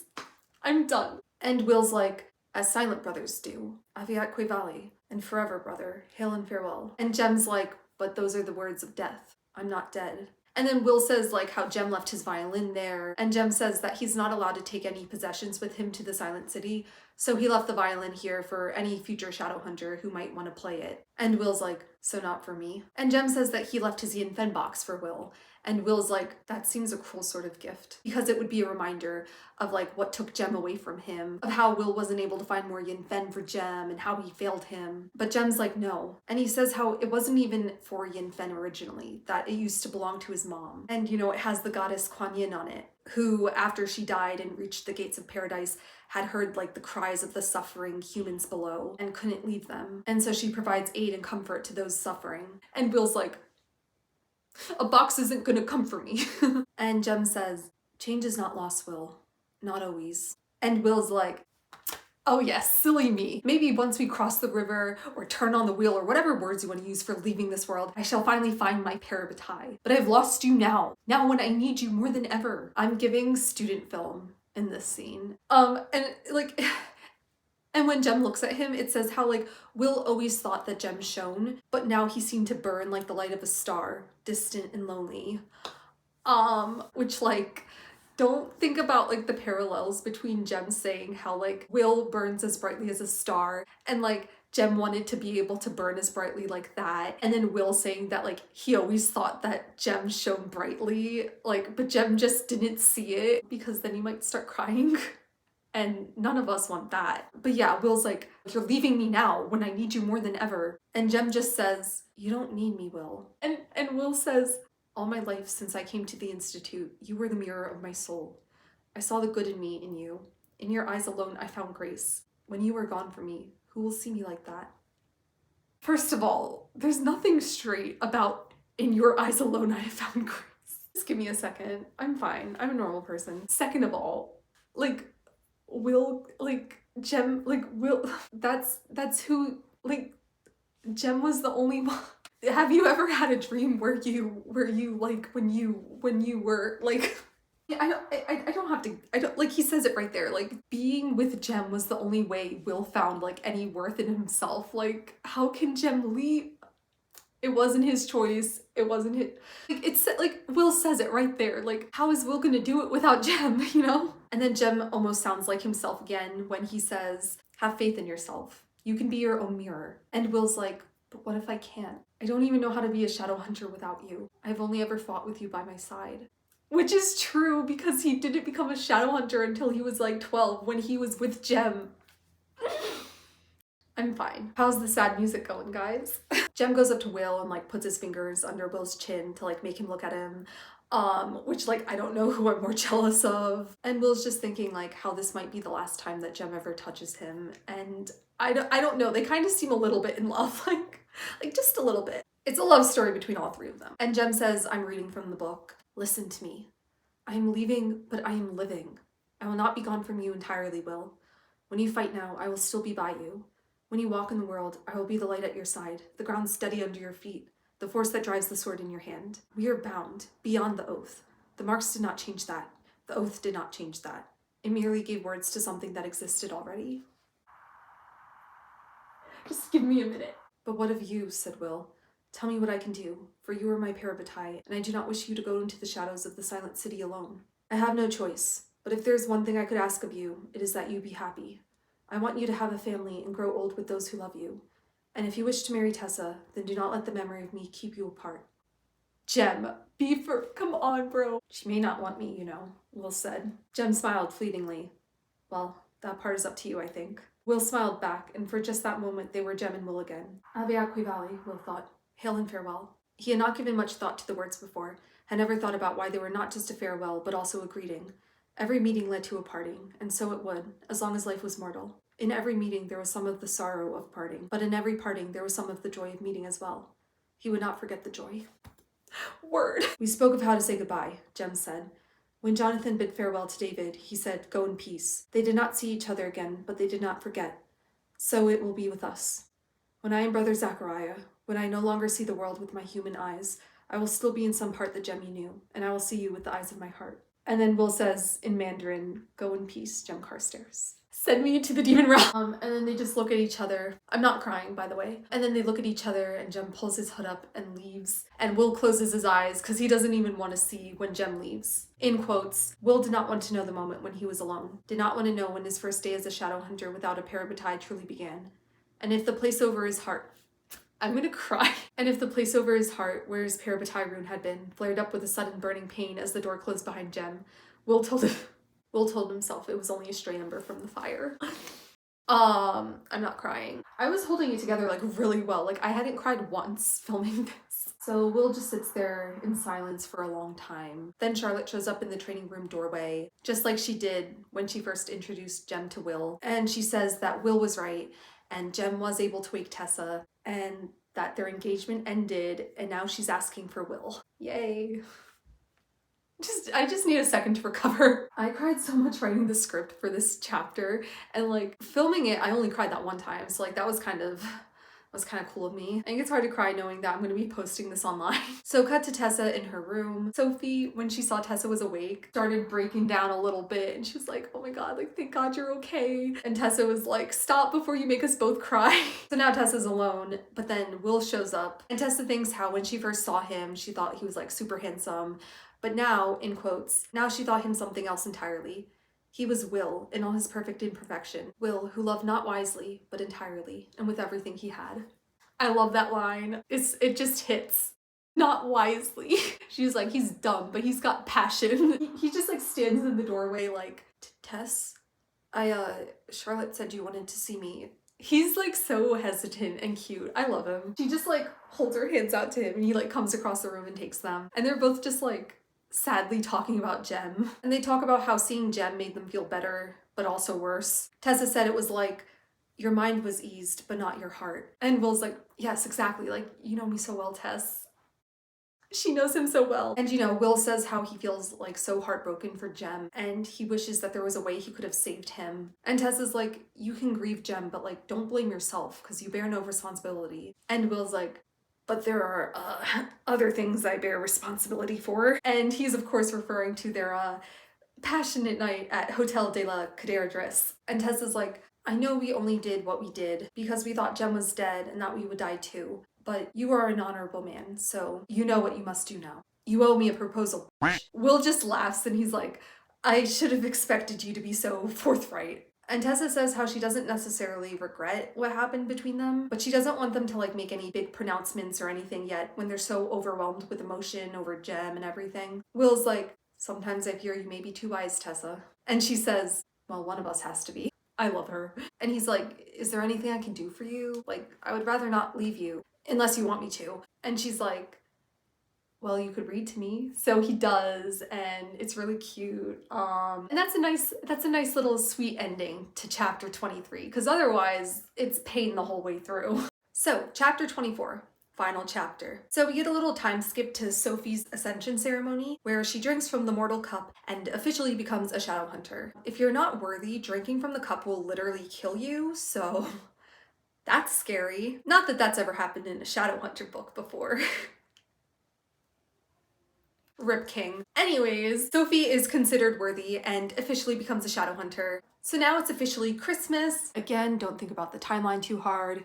So yeah, it's Christmas, it's snowing, and it's the night of the Christmas ball that the London Institute throws every year for some weird reason, even though Shadowhunters don't celebrate mundane holidays. And I know Cassandra Clare explained it online somewhere, but like I'm too lazy to look it up. Oh, Charlotte and Henry like finally decided on the name for their baby. His name's gonna be Charles Buford Fairchild. Yeah, not Branwell, like Henry's last name, but Fairchild, like Charlotte's last name. Henry's like, my wife's the consul, of course the baby's gonna take her name, like she's the important one. I'll take her name too. I love him. But Charlotte compromised and let Henry choose the middle name, hence Buford. Horrendous name. For those of you who know Charles, it's perfect. It's so weird reading this book after reading The Last Hours and like knowing Charles as an adult. Like it doesn't compute in my brain that this Charles is the same Charles as The Last Hours. So yeah, it's the party. They got Bridget singing songs. Cecily is like excitedly dashing around looking at everything. And Gabriel's just like trailing behind her amused. And it's like really cute. They're cute. Tessa's trying to find Will. And then he of course like pops up behind her and quotes some Shakespeare because the man is allergic to just saying hello like a normal person. They joke around a bit and then like Will smiles and it says, it was a smile Tessa had worried once was gone forever, gone with Jem down into the darkness of the silent city. Jem was not dead, but some bit of Will had gone with him when he'd left, some bit chiseled out of Will's heart and buried down there among the whispering bones. And Tessa had worried for that first week just after that Will would not recover, that he would always be a sort of ghost, wandering about the Institute, not eating, always turning to speak to someone who was not there, the light in his face dying as he remembered and fell silent. Stop.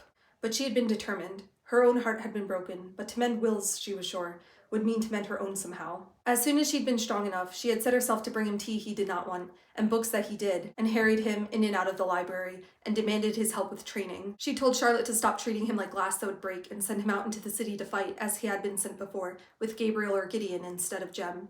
And Charlotte had done it, uneasily, but Will had come back from them bloody and bruised, but with his eyes alight and alive. That was clever, Cecily had said to her later. Being Nephilim gives my brother a purpose. Shadow hunting will mend the cracks in him. Shadow hunting and you. However, Will and Tessa have like not talked about their feelings or their relationship or like what happened in Kadera Driss since the day that Jem left. Like weeks went by and then Will randomly one day was like, let's go for a carriage ride. And Tessa was like, oh, like a mission, like something serious. But like Will literally just took her on like a carriage ride and they had like polite talk about the weather and stuff. And then he kind of like picked up where Jem left off with like taking Tessa sightseeing around London. And then they were like in the Whispering Gallery one day and like Tessa tried to take Will's hand and he was like, whoa. Man was acting like she was trying to like compromise his virtue or something. He was like, excuse you, premarital hand-holding is where I draw the line. Like, bro, have you forgotten Kadera Driss? You two already fucked. Tessa was like, is something wrong? And he was like, no, I didn't bring you here that I might maul you in the Whispering Gallery. Maul her? He's like, and then Tessa's like, I'm not asking you to maul me in the Whispering Gallery. She's like, but by the angel will, must you be so polite? And he's like, but wouldn't you rather? And she says, I would not rather. I don't want you to be polite. I want you to be Will. Yes, it's so cute, sorry. I don't want you to indicate points of architectural interest to me as if you were a guide. I want you to say dreadfully mad funny things and make up songs and be, and then the Will I fell in love with, she almost said. And be Will, she finished instead, or I shall hit you with my umbrella. I love her. I am trying to court you, Will said in exasperation. Court you properly. That's what all this has been about. You know that, don't you? Mr. Rochester never courted Jane Eyre, Tessa pointed out. No, he dressed up as a woman and terrified the poor girl out of her wits. Is that what you want? You would make a very ugly woman. I would not. I would be stunning. Tessa laughed. There, she said. There's Will. Isn't that better? Don't you think so? I don't know, Will said, eyeing her. I'm afraid to answer that. I've heard that when I speak it makes American women wish to strike me with umbrellas. He's so annoying. I love him. And then it says how that night she heard a knock on the door, and when she opened it, there was a copy of A Tale of Two Cities there on the floor, and Will wrote this like letter for her inside it. And I can't read the letter to you guys because it's just like really sappy and like I'll be so embarrassed, but like it is a cute letter. And in the letter, Will says that he originally hated A Tale of Two Cities, but then because of Tessa, he like reread it and then saw it in a new light. And he ended up being jealous of Sydney Carton because even though Sydney knew that Lucy would never love him back, at least he was able to tell her that he loved her. And Will had written the letter the night that he found out the curse was fake. And he said that like now he's free, just like Sydney was, you know? And okay, this is like really sappy, but like I eat this up every time. Leave me alone. But like in the book, Sydney says, "I wish you to know you have been the last dream of my soul." And then Will like finishes off his letter saying that you're not the last dream of my soul, but the first dream. Leave me alone. And like, I know it's like super cheesy, but it's like the way he's saying that like she helped him believe that like his life could get better and that like he wasn't a lost cause. Like, come on. like he broke the curse for her. Okay, like I know that there wasn't like actually a curse and like, but like he tried to break the curse for her. And like, you know, it was after he found out the curse was fake, so he signed it, "With hope at last, Will Herondale." Like, what the f, Cassandra? With hope at last? With hope at the ending of Clockwork Prince from Will's point of view is insane. Like, could you imagine being Will and putting in all of this effort to break this curse that's literally destroyed your entire life for years, and you try to break it for the woman you love, only to find out that it was fake the entire time and you made her hate you for no reason. But then you feel optimistic because, hey, at least there is a chance that you could be together now, and at least you're free now. So you write this beautiful letter that you're gonna give her in a copy of her favorite book, and you sign it, "With hope at last," only to find out that she's engaged to your best friend. And you didn't even know. And that like the situation you three are in kind of mirrors that of the book that's her favorite book. Like, I would lose my fucking mind. Like, Will is a trooper. I would kill myself. Like, at that point, I would be like, I'm going to go lie down in the busiest street of London and just end. Like I would go back to Magnus and be like, "I will give you my life savings. Send me to the demon realms." But yeah, after reading the letter, Tessa immediately bolted to go find Will and like ran into him to hug him. And he was like, "Is everything okay?" And she was like, you know, like no one's ever written me something so beautiful before. And you know, they talked and like things were more chill between them after that. And it says, "She knew she could not be Jem for Will. No one could. But slowly the hollow places in his heart were filling in. Having Cecily about was a joy for Will. Tessa could see that when they sat together before the fire, speaking most softly, and his eyes glowed. He had even grown to like Gabriel and Gideon, and they were friends for him, though no one could be a friend as Jem had been. And of course, Charlotte and Henry's love was as steadfast as ever. The wound would never go away, Tessa knew. Not for herself and not for Will, either. But as the weather grew colder, and Will smiled more, and ate more regularly, and the haunted look faded from his eyes, she began to breathe more easily, knowing that look was not a mortal one. In conclusion, time heals all wounds, except when it doesn't. No, I will not elaborate. Just stay tuned. But yeah, cut back to Will and Tessa now in the present at the Christmas ball. They end up talking about the Welsh dragon tattoo Will has, and Tessa's like, "How did you even get that?" And Will's like, "Well, you know, I was like drunk one time, and you know, Six-Fingered Nigel and I had like way too many drinks." And Tessa's like, "Wait, Six-Fingered Nigel is real?" I love a callback. Then they're interrupted by this like middle-aged looking man who is actually Elias Carstairs, aka Jem's uncle, on his dad's side. And he shows them this legendary gold sword he has named Cortana. Cortana is great. We love Cortana. Cortana pops up in several of the books. Anyways, Elias is like, "Yeah, this sword has been passed down in the Carstairs family for generations, and Jem's father told me to give it to Jem when he turned 18, but now that he's a silent brother, he can't have it. Will, you were his parabatai, and he really loved you, so you should have it." Will's like, "I can't accept this," and like dramatically leaves. Elias is like, "Damn, I didn't mean to like offend the guy." And Tessa's like, "You spoke of Jem in the past tense. You made it sound like he's gone, so that upset Will. But you know, you should keep the sword. You know, maybe one day you'll have kids of your own and then you could pass it down to them. You know, Will doesn't need a sword to remember Jem by, no matter how impressive its lineage is." Mic drop. Cut to Will, who left and sat on the Institute steps outside the ball. He's missing Jem. It's his first Christmas without Jem in 6 years, and he's not really taking it well. Then he hears someone call his name, and he looks up, and it's Jessamine as a ghost. still in the bloodied gown she died in. Remember how Herondales can see ghosts that others can't see? She's like, Merry Christmas, Will. He's like, Jessamine, like, what are you doing here? She's like, are you not pleased to see me? And he's like, should I be? The only reason someone becomes a ghost is if they have unfinished business or some sorrow that holds them to this world. She's like, do you actually care if I have some sorrow? You didn't really care when I was alive. And Will's like, I did. I'm sorry if I gave you the impression that I didn't care, Jessie. I think you reminded me more of myself than I wish to admit, and therefore I judged you with the same harshness I would have judged myself. And she's like, wow, was that honesty? How you have changed, Will. So anyways, Jessamine's a ghost because she didn't want to be a shadow hunter while she was alive, so now she's forced to guard the Institute as a ghost for the rest of eternity. Yay! She was weaker before and like couldn't take more than a few steps, but she's slowly starting to get stronger and she was able to show herself to Will. And eventually she'll be able to like actually go inside the Institute again. She then says that she wanted to talk to Will because he hasn't made a move on Tessa yet and it's like pissing her off. And Will's like, you're haunting me because I haven't proposed to Tessa yet? You're insane. She's like, I'm also right.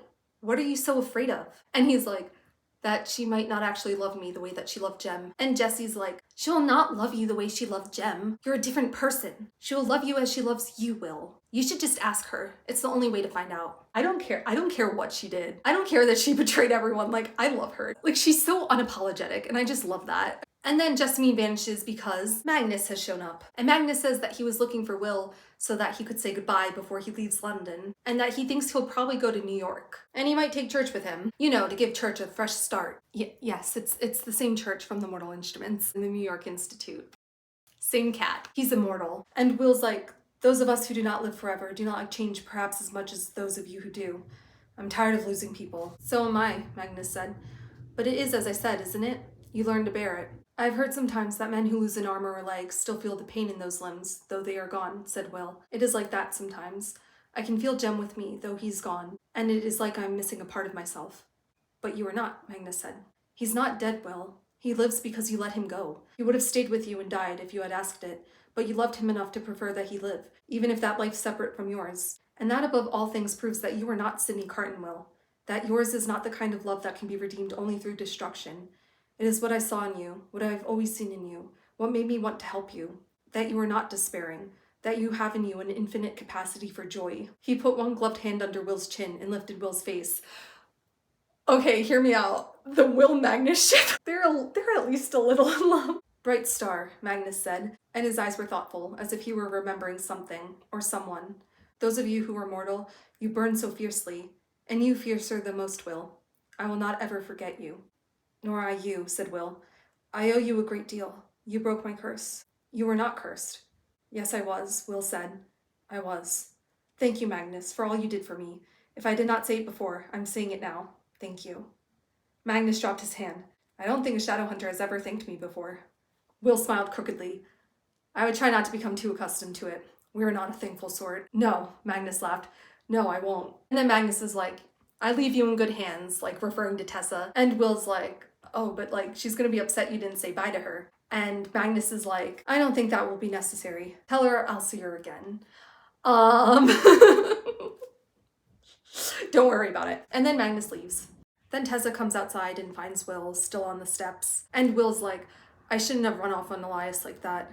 I was acting like I would have before. And Tessa knows what he means by before, because for Will, there's only one before and after, you know? She's like, you're allowed to have a temper, Will. They talk, and then Will asks Tessa if she's like interested in ascending, like Sophie. And Tessa's like, yeah, I know before I wanted to be a shadow hunter, but when I became ethereal and defeated Mortmain, how could I hate something that allows me to protect the people I love? So she's totally embraced like being a warlock and stuff. And Tessa's like, what about you, Will? Do you care that I'm a warlock? This is just the equivalent of when you use your status as a minority to like jokingly guilt your white friends. Not that I've ever done that. So Will finally gets to apologize for what he said on the roof. And he's like, I love every part of you. You know, I'd love you even if you weren't any part shadow hunter. And even if the clave makes things difficult for you because you are a warlock, I don't care. We can face all those challenges together. Like, f the clave.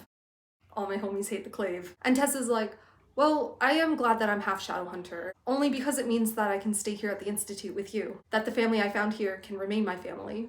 Stop. Like, the institute, like, they're cute. I'm a sucker for found family. And Tessa says that Charlotte told her she could change her last name to Starkweather instead of Grey, since she is technically a Starkweather, and then she could have a Shadowhunter name. And Will goes, and Will, like, takes a deep breath, and he's like, of course you can have a Shadowhunter name.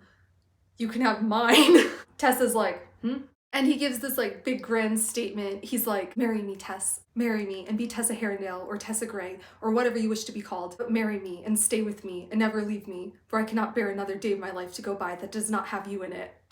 He's so desperate.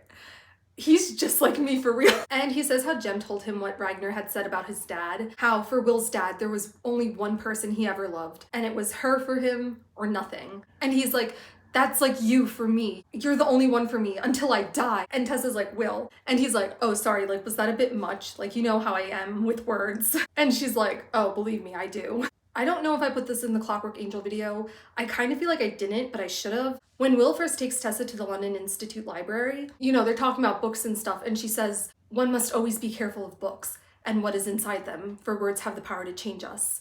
And that's like that is like one of the most popular quotes from these books. And so Will says, I recall what you said to me once, Will went on, that words have the power to change us. Your words have changed me, Tess. They've made me a better man than I would have been otherwise. Life is a book, and there are 1,000 pages I have not yet read. I would read them together with you, as many as I can, before I die. And Tessa's like, can you please stop talking about you dying? And Tessa also has this like full page speech where she basically says that she loves all Will's words and she remembers every word of what he said when he like confessed to her in the drawing room. And like sending him away was the hardest thing she ever had to do. Big statement, big paragraph about words. And then she says, there are so many words I wish to say to you, and so many I wish to hear you say to me. I hope we have all our lives to say them to each other. And Will's like, then will you marry me? And she says, yes. The last, the simplest, and most important word of all. Which is cute, like, not gonna lie. There's a lot of lines that like I don't really pay attention to when I'm reading because, you know, you're just reading fast. But when I'm making these videos, I like notice all these things that I don't normally pay attention to. And like, after she says yes, they kiss, and then it says that they can hear the orchestra from inside the ball. And it says, you know, they hear all these instruments, and rising above it all, like sparks leaping toward the sky, the sweet celebratory strains of the violin. Just give me a minute. You guys get it, right? You guys get it. I don't need to explain it to you. This is so embarrassing. I'm not even in the epilogue yet. Cut to a different day. Will, Cecily, Tessa, and Gabriel are in the workroom with Charlotte and Henry. Cecily's like, I can't believe we're going home. And Will's like, we're not going home. We're just visiting home. Because I want our parents to meet the girl I'm gonna marry. He's so funny. And Cecily's like, but Charlotte's the consul. Like, can't we just use the portal to visit our parents whenever? Like, she can't get in trouble. And Charlotte's like, yes, I definitely can. You're only allowed to use the portal this one time to visit your parents, okay? And we have to keep this a secret because we're technically breaking the law. So you're not allowed to tell anyone, okay?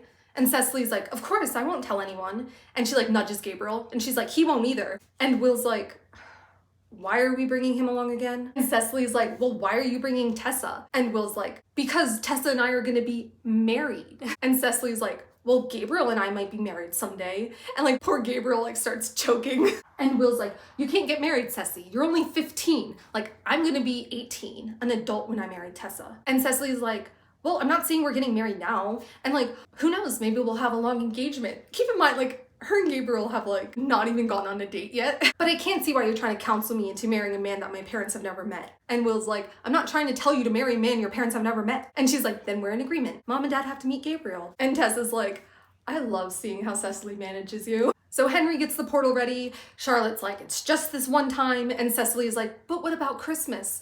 And Charlotte's like, okay, maybe Christmas. And Cecily's like, and birthdays? And Charlotte's like, oh, by the angel. So they use the portal. They're back at Ravenscar Manor where Will's parents are. They knock on the door. Will's like really nervous and Tessa's like, be brave.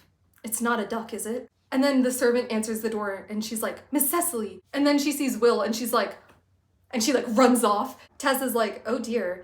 And Will's like, I have that effect on women. I probably should have warned you before you agreed to marry me. And Tessa's like, I can still change my mind. And Will's like, don't you dare. And then his parents show up and immediately hug him. And it's like so cute. And Tessa and Gabriel are just standing on the doorway like, feeling awkward. Like his mom is like, oh, like, look, you're taller than me.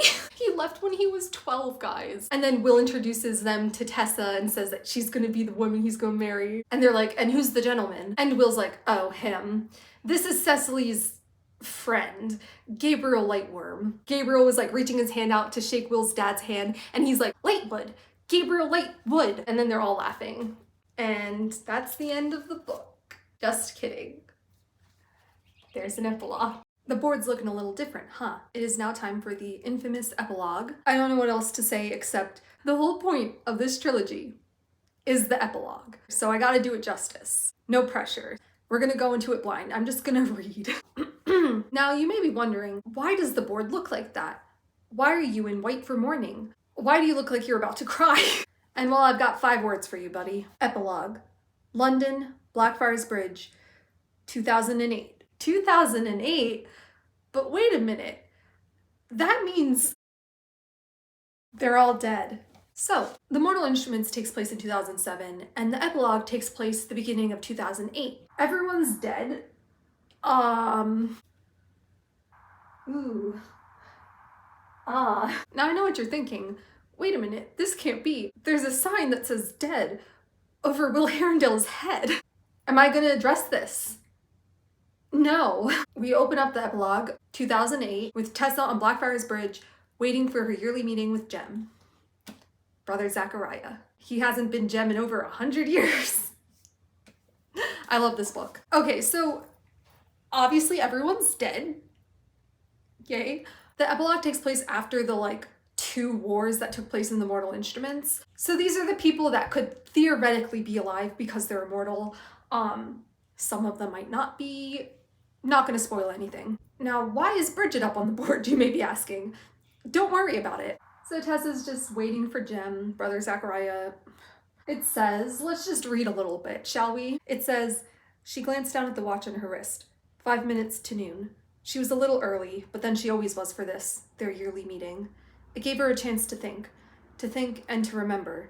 And there was no better place for doing either than here, on Blackfriars Bridge, the first place they had ever really talked. Beside the watch was the pearl bracelet she always wore. She never took it off. Will had given it to her when they had been married 30 years, smiling as he'd fastened it on. He had had gray in his hair then, she knew, though she had never really seen it. As if her love had given him his own... We're already starting! As if her love had given him his own shape-shifting ability. No matter how much time had passed, when she looked at him, she always saw the wild, black-haired boy she had fallen in love with. It still seemed incredible to her sometimes that they had managed to grow old together, herself and Will Herondale, whom Gabriel Lightwood had once said would not live to be older than 19. They had been good friends with the Lightwoods, too, through all those years. Of course, Will could hardly not be friends with the man who was married to his sister. Both Cecily and Gabriel had seen Will on the day he died, as had Sophie, though Gideon had himself passed away several years before. Tessa remembered that day clearly, the day the Silent Brothers had said there was nothing more they could do to keep Will alive. He had been unable to leave their bed by then. Tessa had squared her shoulders and gone to give the news to their friends and family, trying to be as calm for them as she could, though her heart had felt as if it were being ripped out of her body. It had been June, the bright hot summer of 1937, and with the windows thrown back, the bedroom had been full of sunlight, and her and Will's children, their grandchildren, their nieces and nephews, Ceci's blue-eyed boys, tall and handsome, and Gideon and Sophie's 2 girls, and those who were as close as family, Charlotte, white-haired and upright, and the Fairchild sons and daughters with their curling red hair like Henry's had once been. That's not accurate in the last hours. I don't know if she's updated it in newer versions, but that's not accurate for the last hours characters. Don't worry about it. Oh, put on sad music. I forgot to tell you, but you should know this. Put on sad music. It says, the others came and went all day, as Shadowhunters did at a deathbed, telling stories of Will's life and all the things he and Tessa had done through their long years together. Their children had spoken fondly of the way he had always loved their mother, fiercely and devotedly, the way he had never had eyes for anyone else, and how their parents had set the model for the sort of love they hoped to find in their own lives. They spoke of his regard for books, and how he had taught them all to love them too, to respect the printed page, and cherish the stories that those pages held.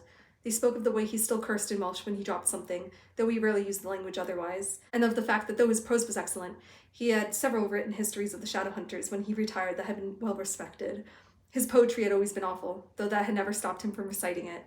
Their oldest child, James, had spoke laughingly about Will's unrelenting fear of ducks and his continual battle to keep them out of the pond at the family home in Yorkshire. Their grandchildren had reminded him of the song of demon pox that he had taught them when they were much too young, Tessa had always thought, and that they had all memorized. They sang it all together and out of tune, scandalizing Sophie. With tears running down her face, Cecily had reminded him of the moment at her wedding to Gabriel, when he had delivered a beautiful speech praising the groom, at the end of which he had announced, "Dear God, I thought she was marrying Gideon. I take it all back," thus vexing not only Cecily and Gabriel, but Sophie as well. And Will, though too tired to laugh, had smiled at his sister and squeezed her hand. They had all laughed about his habit to taking Tessa on romantic holidays to places from Gothic novels, including the hideous moor where someone had died, a drafty castle with a ghost in it, and of course the square in Paris, in which he had decided Sydney Carton had been guillotined, where Will had horrified passerby by shouting, "I can see the blood on the cobblestones," in French. He's so funny. No tears yet. No tears yet. 12 seconds later. So, I've tried filming the epilogue like 5 times, and every time I just have this like emptiness, I feel. I don't know how to like read the epilogue with emotion without like sobbing, so I'm just like dissociating while reading it. I'm just gonna keep reading, I guess. At the end of the day, as the sky had darkened, the family had come around Will's bed and kissed him each in turn and left one by one, until Will and Tessa were alone together. Tessa had lain down beside him and slid her arm beneath his head and put her head on his chest, listening to the ever-weakening beat of his heart, and in the shadows they'd whispered, reminding each other of the stories only they knew, of the girl who had hit over the head with the water jug, the boy who had come to rescue her, and how he had fallen in love with her in that instant, of a ballroom and a balcony and the moon sailing like a ship untethered through the sky, of the flutter of the wings of a clockwork angel, of holy water and blood. Near midnight the door had opened and Jem had come in. Tessa supposed she should have thought of him as brother Zachariah by then, but neither Will nor Tessa had ever called him that. He had come in like a shadow in his white robes, and Tessa had taken a deep breath when she had seen him, for she had known that this was what Will had been waiting for, and that the hour was now. He did not come to Will at once, but crossed the room to a rosewood box that sat upon the top of the dresser. They had always kept Jem's violin for him, as Will had promised. It was kept clean and in order, and the hinges of the box did not creak as Jem opened it and lifted the instrument out. They watched as he rosined the bow with his familiar slim fingers, his pale wrists disappearing down into the paler material of the brothers' parchment robes. He lifted the violin to his shoulder then, and raised the bow, and he played. Zien. Jem had told her once that it meant understanding music, and also a bond that went deeper than friendship. Jem played, and he played the years of Will's life as he had seen them. He played 2 little boys in a training room. There we go, now I'm crying.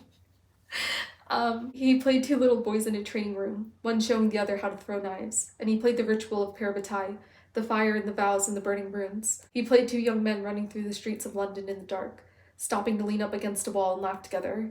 He played the day in the library when he and Will had jested with Tessa about ducks, and he played the train to Yorkshire, on which Jem had said that parabatai were meant to love each other as they loved their own souls. He played that love, and he played their love for Tessa, and hers for them, and he played Will saying, "In your eyes I have always found grace." He played the 2 few times he had seen them since he had joined the Brotherhood, the brief meetings at the Institute, the time when Will had been bitten by a Shax demon and nearly died, and Jem had come from the Silent City and sat with him all night, risking discovery and punishment. And he played the birth of their first son, and the protection ceremony that had been carried out on the child in the Silent City. Will would have no other silent brother but Jem perform it. And Jem played the way he had covered his scarred face with his hands and turned away when he found out the child's name was James. Their first kid was a boy, and they named him James after Jem, of course. And they had a daughter, and they named her Lucy after Lucy Manette from A Tale of Two Cities, which is like the nerdiest thing you can do. He played of love and loss and years of silence, words unsaid and vows unspoken, and all the spaces between his heart and theirs.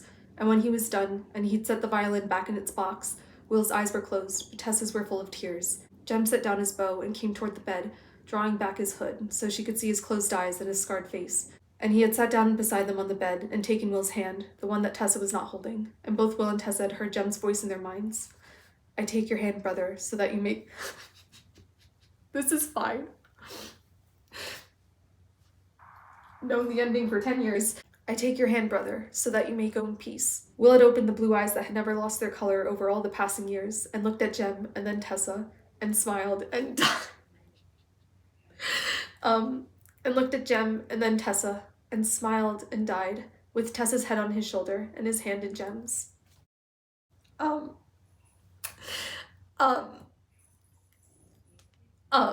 First of all, Will Harrendale was not allowed to die, but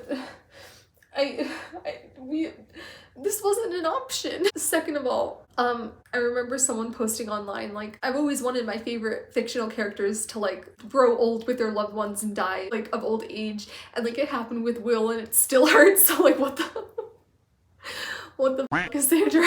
And, for those of you who are like, this is your first time hearing this story, no, it never stops hurting. It never stops hurting. Sometimes I'll read the last hours. I'll remember like, oh, Tessa outlives all of these guys. They all die and Tessa just has to deal with it. And then I feel sad. Or like it'll mention like Will's gray hair and stuff. And then I'll be like, oh, oh, why would you say that? So also the Will that I've been thirsting over this whole time is Will in his 40s, okay? I know he's 17 in the Umbrella Devices, but like he's in his 40s in the last hours. I've been simping over that Will, okay? Anyways, back to the book. It had never stopped hurting. See, even Tessa agrees. It never stops. It had never stopped hurting, remembering when Will had died. After he was gone, Tessa had fled. Her children were grown, had children of their own. She told herself they did not need her, and hid in the back of her mind the thought that haunted her. She could not bear to remain and watch them grow older than she was. It had been one thing to survive the death of her husband, to survive the death of her children. She could not sit by and watch it. It would happen, must happen, but she would not be there. And besides, there was something Will had asked her to do. The road that led from Shrewsbury to Welshpool was no longer as it had been when Will had ridden across it in a mad, heedless dash to save her from Mortmain.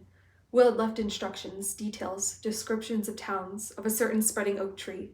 She'd puttered up and down the road several times before she'd found it. The tree, just as he had drawn it in the journal he had given her, his hand shaking a little, but his memory clear. The dagger was there among the roots of the trees, which had grown around the hilt. She had had to cut some of them away and dig at the dirt and rocks with the trowel before she could free it. Jem's blade, stained dark now with weather and the passage of time. She had brought it to Jem that year on the bridge. It was 1937, and the Blitz had not yet come to level the buildings around St. Paul's, to strafe the sky with fire and burn the walls of the city Tessa loved. Still, there was a shadow over the world, the hint of a coming darkness. They kill each other and kill each other, and we can do nothing, Tessa had said, her hands on the worn stone of the bridge parapet. She was thinking of the Great War, of the spendthrift waste of life. Not a Shadowhunter war, but out of blood and war were demons born, and it was the responsibility of the Nephilim to keep demons from wreaking even greater destruction. We cannot save them from themselves, Jem had replied. He wore his hood up, but the wind blew it back, showing her the edge of his scarred cheek. There's something coming, a horror Mortmain could have only imagined. I feel it in my bones.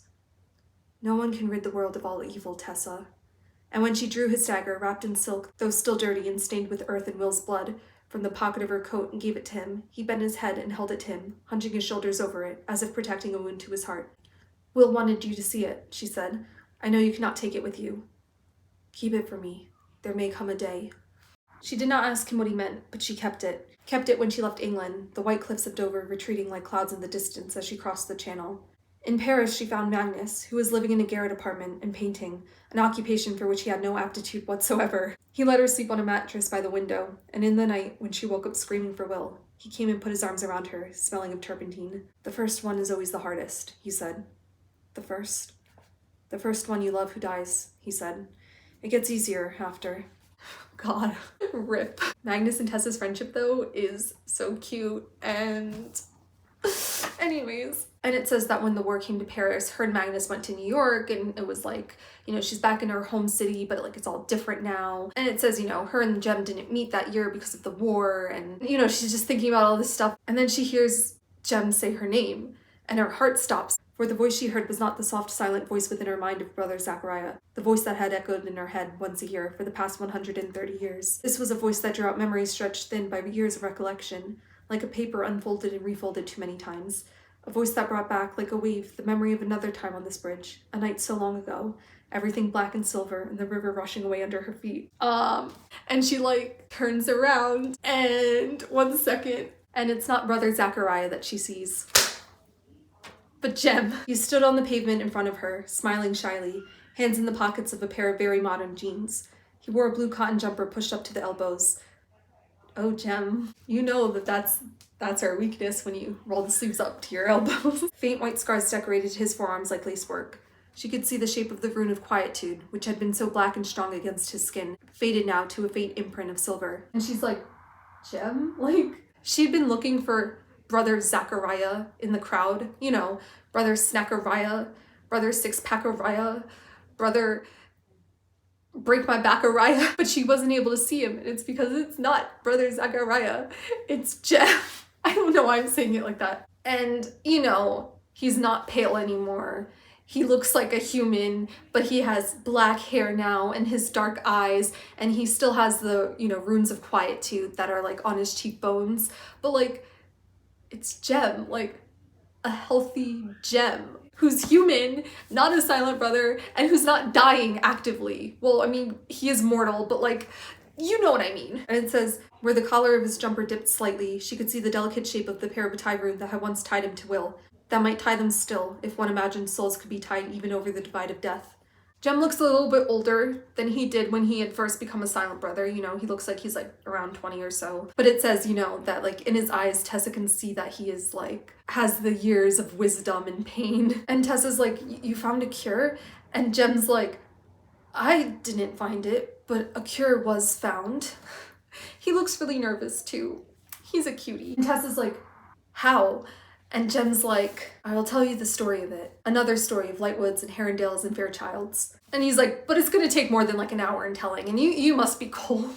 Like, and obviously that's the story of the mortal instruments, and that definitely will take more than an hour. And there's this like one headcanon that's like, oh, theory that like the mortal instruments books is just like Jem telling Tessa the entire story of what happened. And like Tessa's like, Jem, you really don't have to like include all of the times that these characters like made out and stuff. And Jem's like, but it's important. I'm just trying to make you laugh because I am trying not to cry. He moved forward as if to touch her shoulder, then seemed to remember himself and let his hand fall. Words had deserted her. She was still feeling the shock of seeing him like this, bone deep. Yes, she had seen him every year, here in this place, on this bridge. But it was not until this moment that she realized how much she had been seeing a Jem transmuted. But this was like falling into her own past, all the last century erased, and she felt dizzy and elated and terrified with it. And Jem's just like they're both just like awkward, and Tessa's like, but after today, where will you go? To Idris? He looked for a moment, honestly bewildered, and despite how old she knew him to be, so young. I don't know, he said. I've never had a lifetime to plan for before. Just give me a minute. And Tessa's like, then to another institute? Don't go, Tessa wanted to say. Stay, please. And Jem says, I don't think I will go to Idris or to an institute anywhere. I don't know how to live in the world as a shadow hunter without Will. Stop. I don't think I even want to. I'm still a parabatai, but my other half is gone. If I were to go to some institute and ask them to take me in, I would never forget that. I would never feel whole. And Tessa's like, then what? And Jem's like, that depends on you. And Tessa's like, me? A sort of terror gripped her. She knew what she wanted him to say, but it seemed impossible. In all the time she had seen him since he had become a silent brother, he had seemed remote. Not kind or unfeeling, but as if there were a layer of glass between him and the world. She remembered the boy she had known, who'd given his love as freely as breathing, but that was not the man she had met only once each year for more than a century. She knew how much the time between then and now had changed her. How much more must it have changed him? She did not know what he wanted from his new life, or, more immediately, from her. She wanted to tell him whatever he wanted to hear, wanted to catch at him and hold him, to seize his hands and reassure herself of their shape. But she did not dare, not without knowing what he wanted from her. It had been so many years. How could she presume he still felt as he once had? Jem's like gripping the railing of the bridge. He's stressed. He's like, for 130 years, every hour of my life has been scheduled. I thought often of what I would do if I were free, if there were ever a cure found. I thought I would bolt immediately, like a bird released from a cage. I had not imagined I would emerge and find the world so changed, so desperate, subsumed in fire and blood. I wished to survive it, but only for one reason.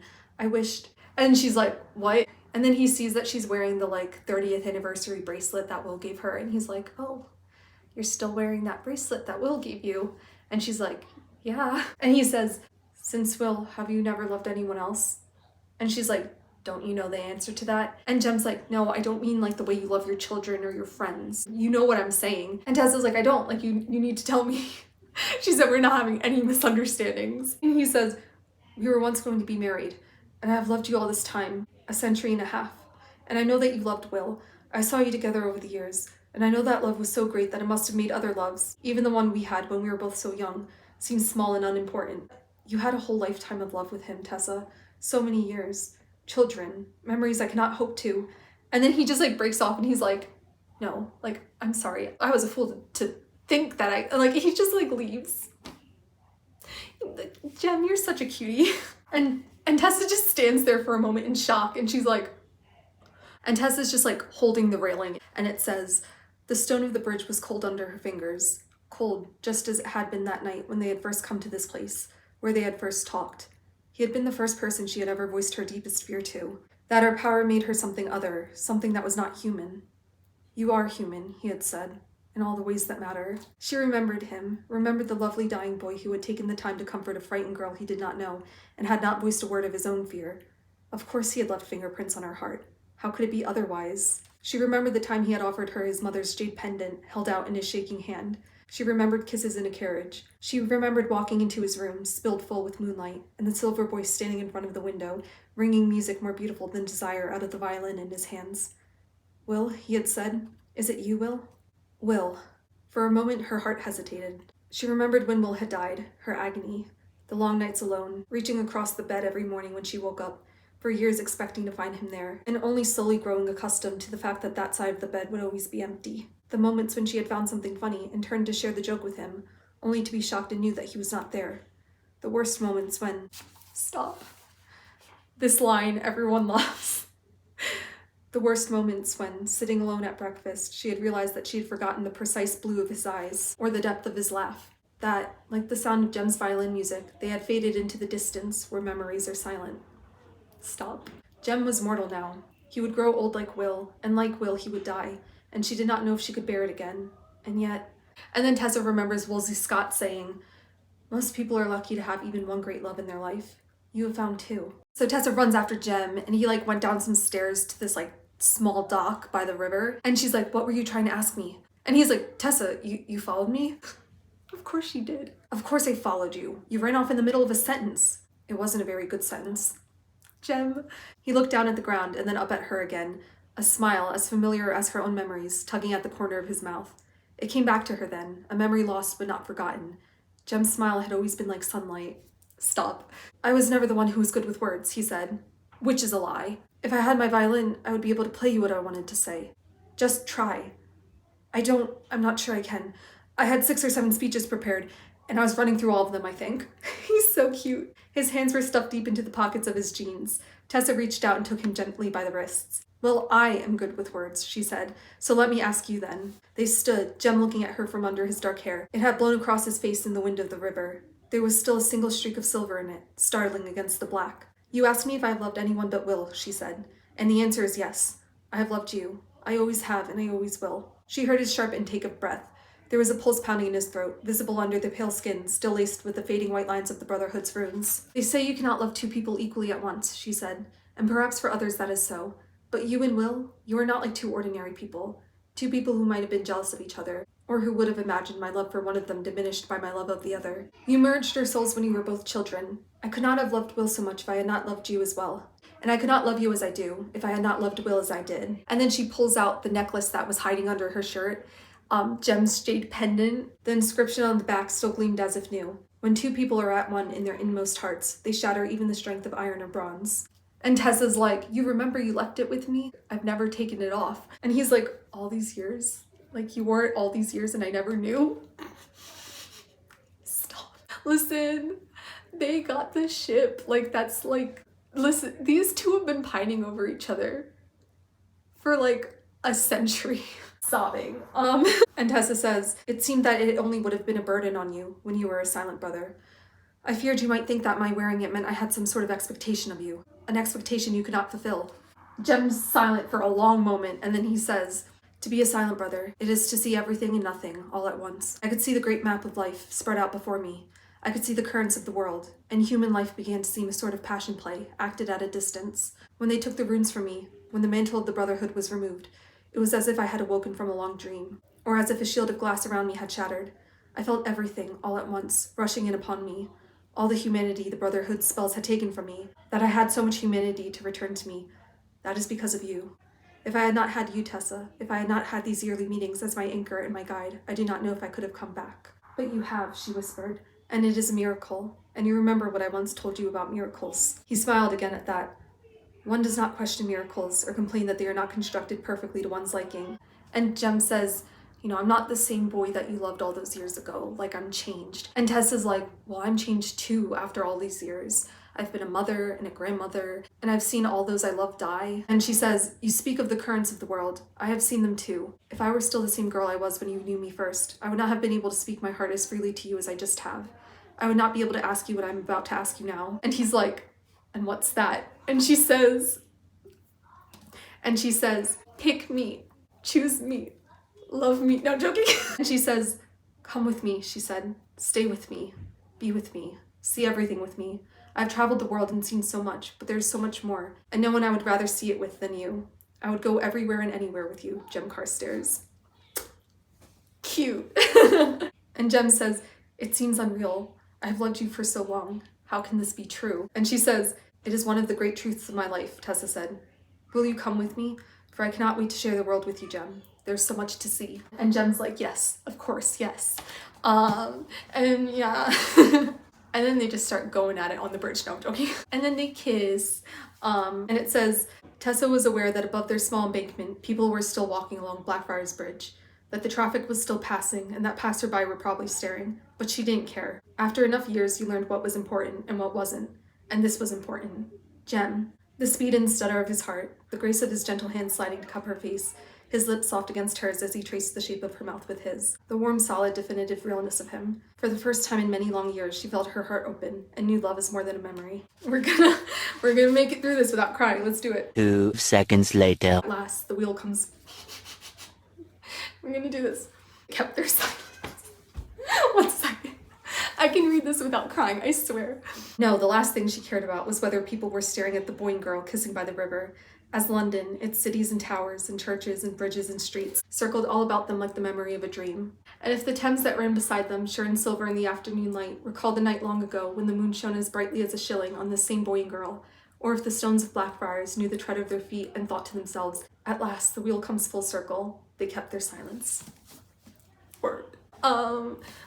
So, ¿por qué no los dos? I lied to you guys. It was always option 7. I don't know what to So there's a little note at the end of the book on England and London and how like Cassandra Clare tried to like make it accurate and stuff. And she said, the infernal devices began with a daydream of Jem and Tessa on Blackfriars Bridge. And I think it is fitting that it ends there too, which like makes me extra sad. So like whatever you do, don't think about how Jem believed in reincarnation. And like he said to Tessa, it's okay whatever happens to me because we'll be with each other in the next life. And Tessa was like, I don't get a next life because she's immortal. But like, this is them like meeting in their like next life. It's modern day. They're completely different people at this point. And like Jem was a silent brother and now he's like actually human again, but like he's completely different. Like it's like a new life for him, and Tessa's completely different and it's like a new life for her too. And it's like they did meet in the next life. And it even says it in the last sentence. At last the wheel comes full circle. Like it's the wheel coming full circle, like the wheel turning, like genius ending. Genius ending. Now, I'm sure you have some questions. I'm sure you're probably crying a little bit. I'm not, because I'm edgy. So you're probably like, what? Like Tessa ends up with both? How is, all of this? It's kind of the whole point. Cassandra Clare had like 2 things she wanted to do with the love triangle. First was she wanted to have the love story where Tessa loves 2 people equally. And so she wanted her to end up with both of them because there's no like true ship, like there's no true side. It's just hair and gray stairs, And then also she wanted to have a romance where it was an immortal in love with a mortal. Because I feel like often with stories, if there's like an immortal person and a mortal person, they'll kind of just like ignore the elephant in the room and just like, yep, they end up together and just kind of ignore like the mortal is gonna die or they'll have them like become immortal or something so they can be together forever or whatever. So I think that's kind of also why Cassandra Clare put the story in the Victorian era, partially for the steampunk aesthetic, and because Victorian aesthetic is cool, but also partially because then she was able to fast forward to the modern day and show, Tessa had to move on after Will died and, she still loves him. Him dying doesn't change that. But also now we get her and Jem together and they get to be together in the modern books, which is really cool. Yeah, on a side note, I just wanted to say that I love that like Will just had such an impact on all the people he met that like even in the modern books, like all of the immortal characters like talk about Will. Like Tessa talks about Will, Jem talks about Will, Magnus remembers Will, Camille talks about Will. Everyone just like he just had such an impact. Like, you think I'm ridiculous for talking about Will for like 12 years? Camille, she knew him for only a short period of time, and that girl was bringing him up in the modern book. Spoiler alert, I guess, that Camille pops up in the modern books. And like, I know everyone is always crying over Will and Tessa thinking about Will, you know, realizing she forgot the precise blue of his eyes, things like that. Like, that is so sad. But I also think it's really sad that Will and Jem only got 5 years together. Like, they were parabatai and they loved each other so much, and they only got to spend 5 years together. So whatever you do, don't think about how Will always thought he would have to live in a world without Jem, but instead, Jem now has to learn to live in a world without Will, because then he might start to cry, and none of us want that. So yeah. Any opinions on these characters change? I told you you were gonna change your opinion on Will. I just love thinking about like everyone who hated Will in Clockwork Angel just like sobbing over him, being like, she forgot the precise blue of his eyes. Because same. I never hated Will. And how did Jem find a cure? You know, what's up with that? It's a long story. I can shorten it with 2 words. But that's not fun. That's the story of the Mortal Instruments. It happens in the last book. It's actually insane, the series of events that leads to what happens. You finished the epilogue and you're like, what's gonna happen in the war in City of Heavenly Fire? How does Jem find the cure? Like, what's going on? Then she delivered. She delivered with City of Heavenly Fire. That was a good epic conclusion. And I think Clockwork Princess was the perfect conclusion to the Infernal Devices. And it, you know, it works as a standalone series, but like, it's fun reading the Mortal Instruments. And of course, Jem as Brother Zachariah pops up in the Mortal Instruments. And like, you get little hints that like, hey, this might be someone that we know, you know? One other thing, I have the first edition of Clockwork Princess. It's very beat up. On the inside dust jacket is a family tree. Don't look too closely. It's a family tree. And it's the Carstairs, Harrenhal, and Lightwood family tree. So you're able to see who gets married to who like, and then their children and who their children get married to, and then like goes all the way to like the present time. So then Cassandra Clare decided she was gonna write the last hours following all of these guys as children. And then she realized she like spoiled everything, and it's like it was a whole issue. It haunted her for years. It haunted us for years. I'm gonna do videos for the last hours, so I'll discuss it more in depth there. But all I will say is when I got the book, I was like, I wonder if anything's on the inside of the dust jacket. And so I flipped this, and all I saw was James Carstairs 1861 to, and it doesn't say a death date. It just has his birth year. It doesn't have his death year. And I was like, oh, of course she's not going to tell us what year he dies in, because that's like a spoiler. Or this family tree is like in the present time before Jem dies. So like, obviously it's not going to say, no, there's no death date because he doesn't die. And luckily I was like, I don't want to spoil myself just in case. So I didn't look at the rest because it shows you that Will and Tessa get married. So luckily I somehow gaslit myself into thinking I hadn't spoiled myself, which was so smart of me, honestly. But yeah, that is the end of the Infernal Devices. I might have more to say later. Thank you for joining me on this journey. I'm gonna probably make some other videos that are a little bit shorter before I tackle the last hours. But thank you for watching. Anyways, I'm gonna go fight some ducks. Hi, it's Editing Bree. I just wanted to film this really quick before I uploaded the video. I just wanted to say thank you for 700 subscribers. I know that doesn't seem like a lot in the grand scheme of YouTube, but I really wasn't planning on like anyone watching these videos, so it's kind of insane to me. Because like the backstory of these videos was that I just made them for my friends, because a couple years ago I read The Infernal Devices with my little sister, and like discussing the book with her as we were reading it, and you know, she was reading it for the first time, was so much fun. And it really reignited my obsession with the Shadowhunter books, which had been like dormant for a couple years while I was busy in nursing school. So then we just kept talking about these books to our friends, and like we could not stop talking about these books. And I kept making the joke like, I'm gonna force you guys to read these books, and they're like, we don't want to read these books. And I was like, well, then I'm gonna force you guys to listen to me explain the entire plot of these books. And they were like, yeah, okay, go ahead. I was like, I'm gonna make like a 30-minute long video explaining the plot. And they're like, go ahead. I was like, it's gonna be an hour long. They're like, go ahead. It's gonna be 2 hours long. And then I made it. That's why the opening for the Clockwork Angel video is me saying, they said it couldn't be done. If you're wondering who said it couldn't be done, it was my friends. The video was for my friends. But I think it's so cool that there's a bunch of you out there who love these books too and love these characters and got invested in the storyline, or maybe you started reading the books because of me. Like, that makes me so happy. I read all of your comments. I try to respond to as many as I can, but sometimes I just like don't know what to say.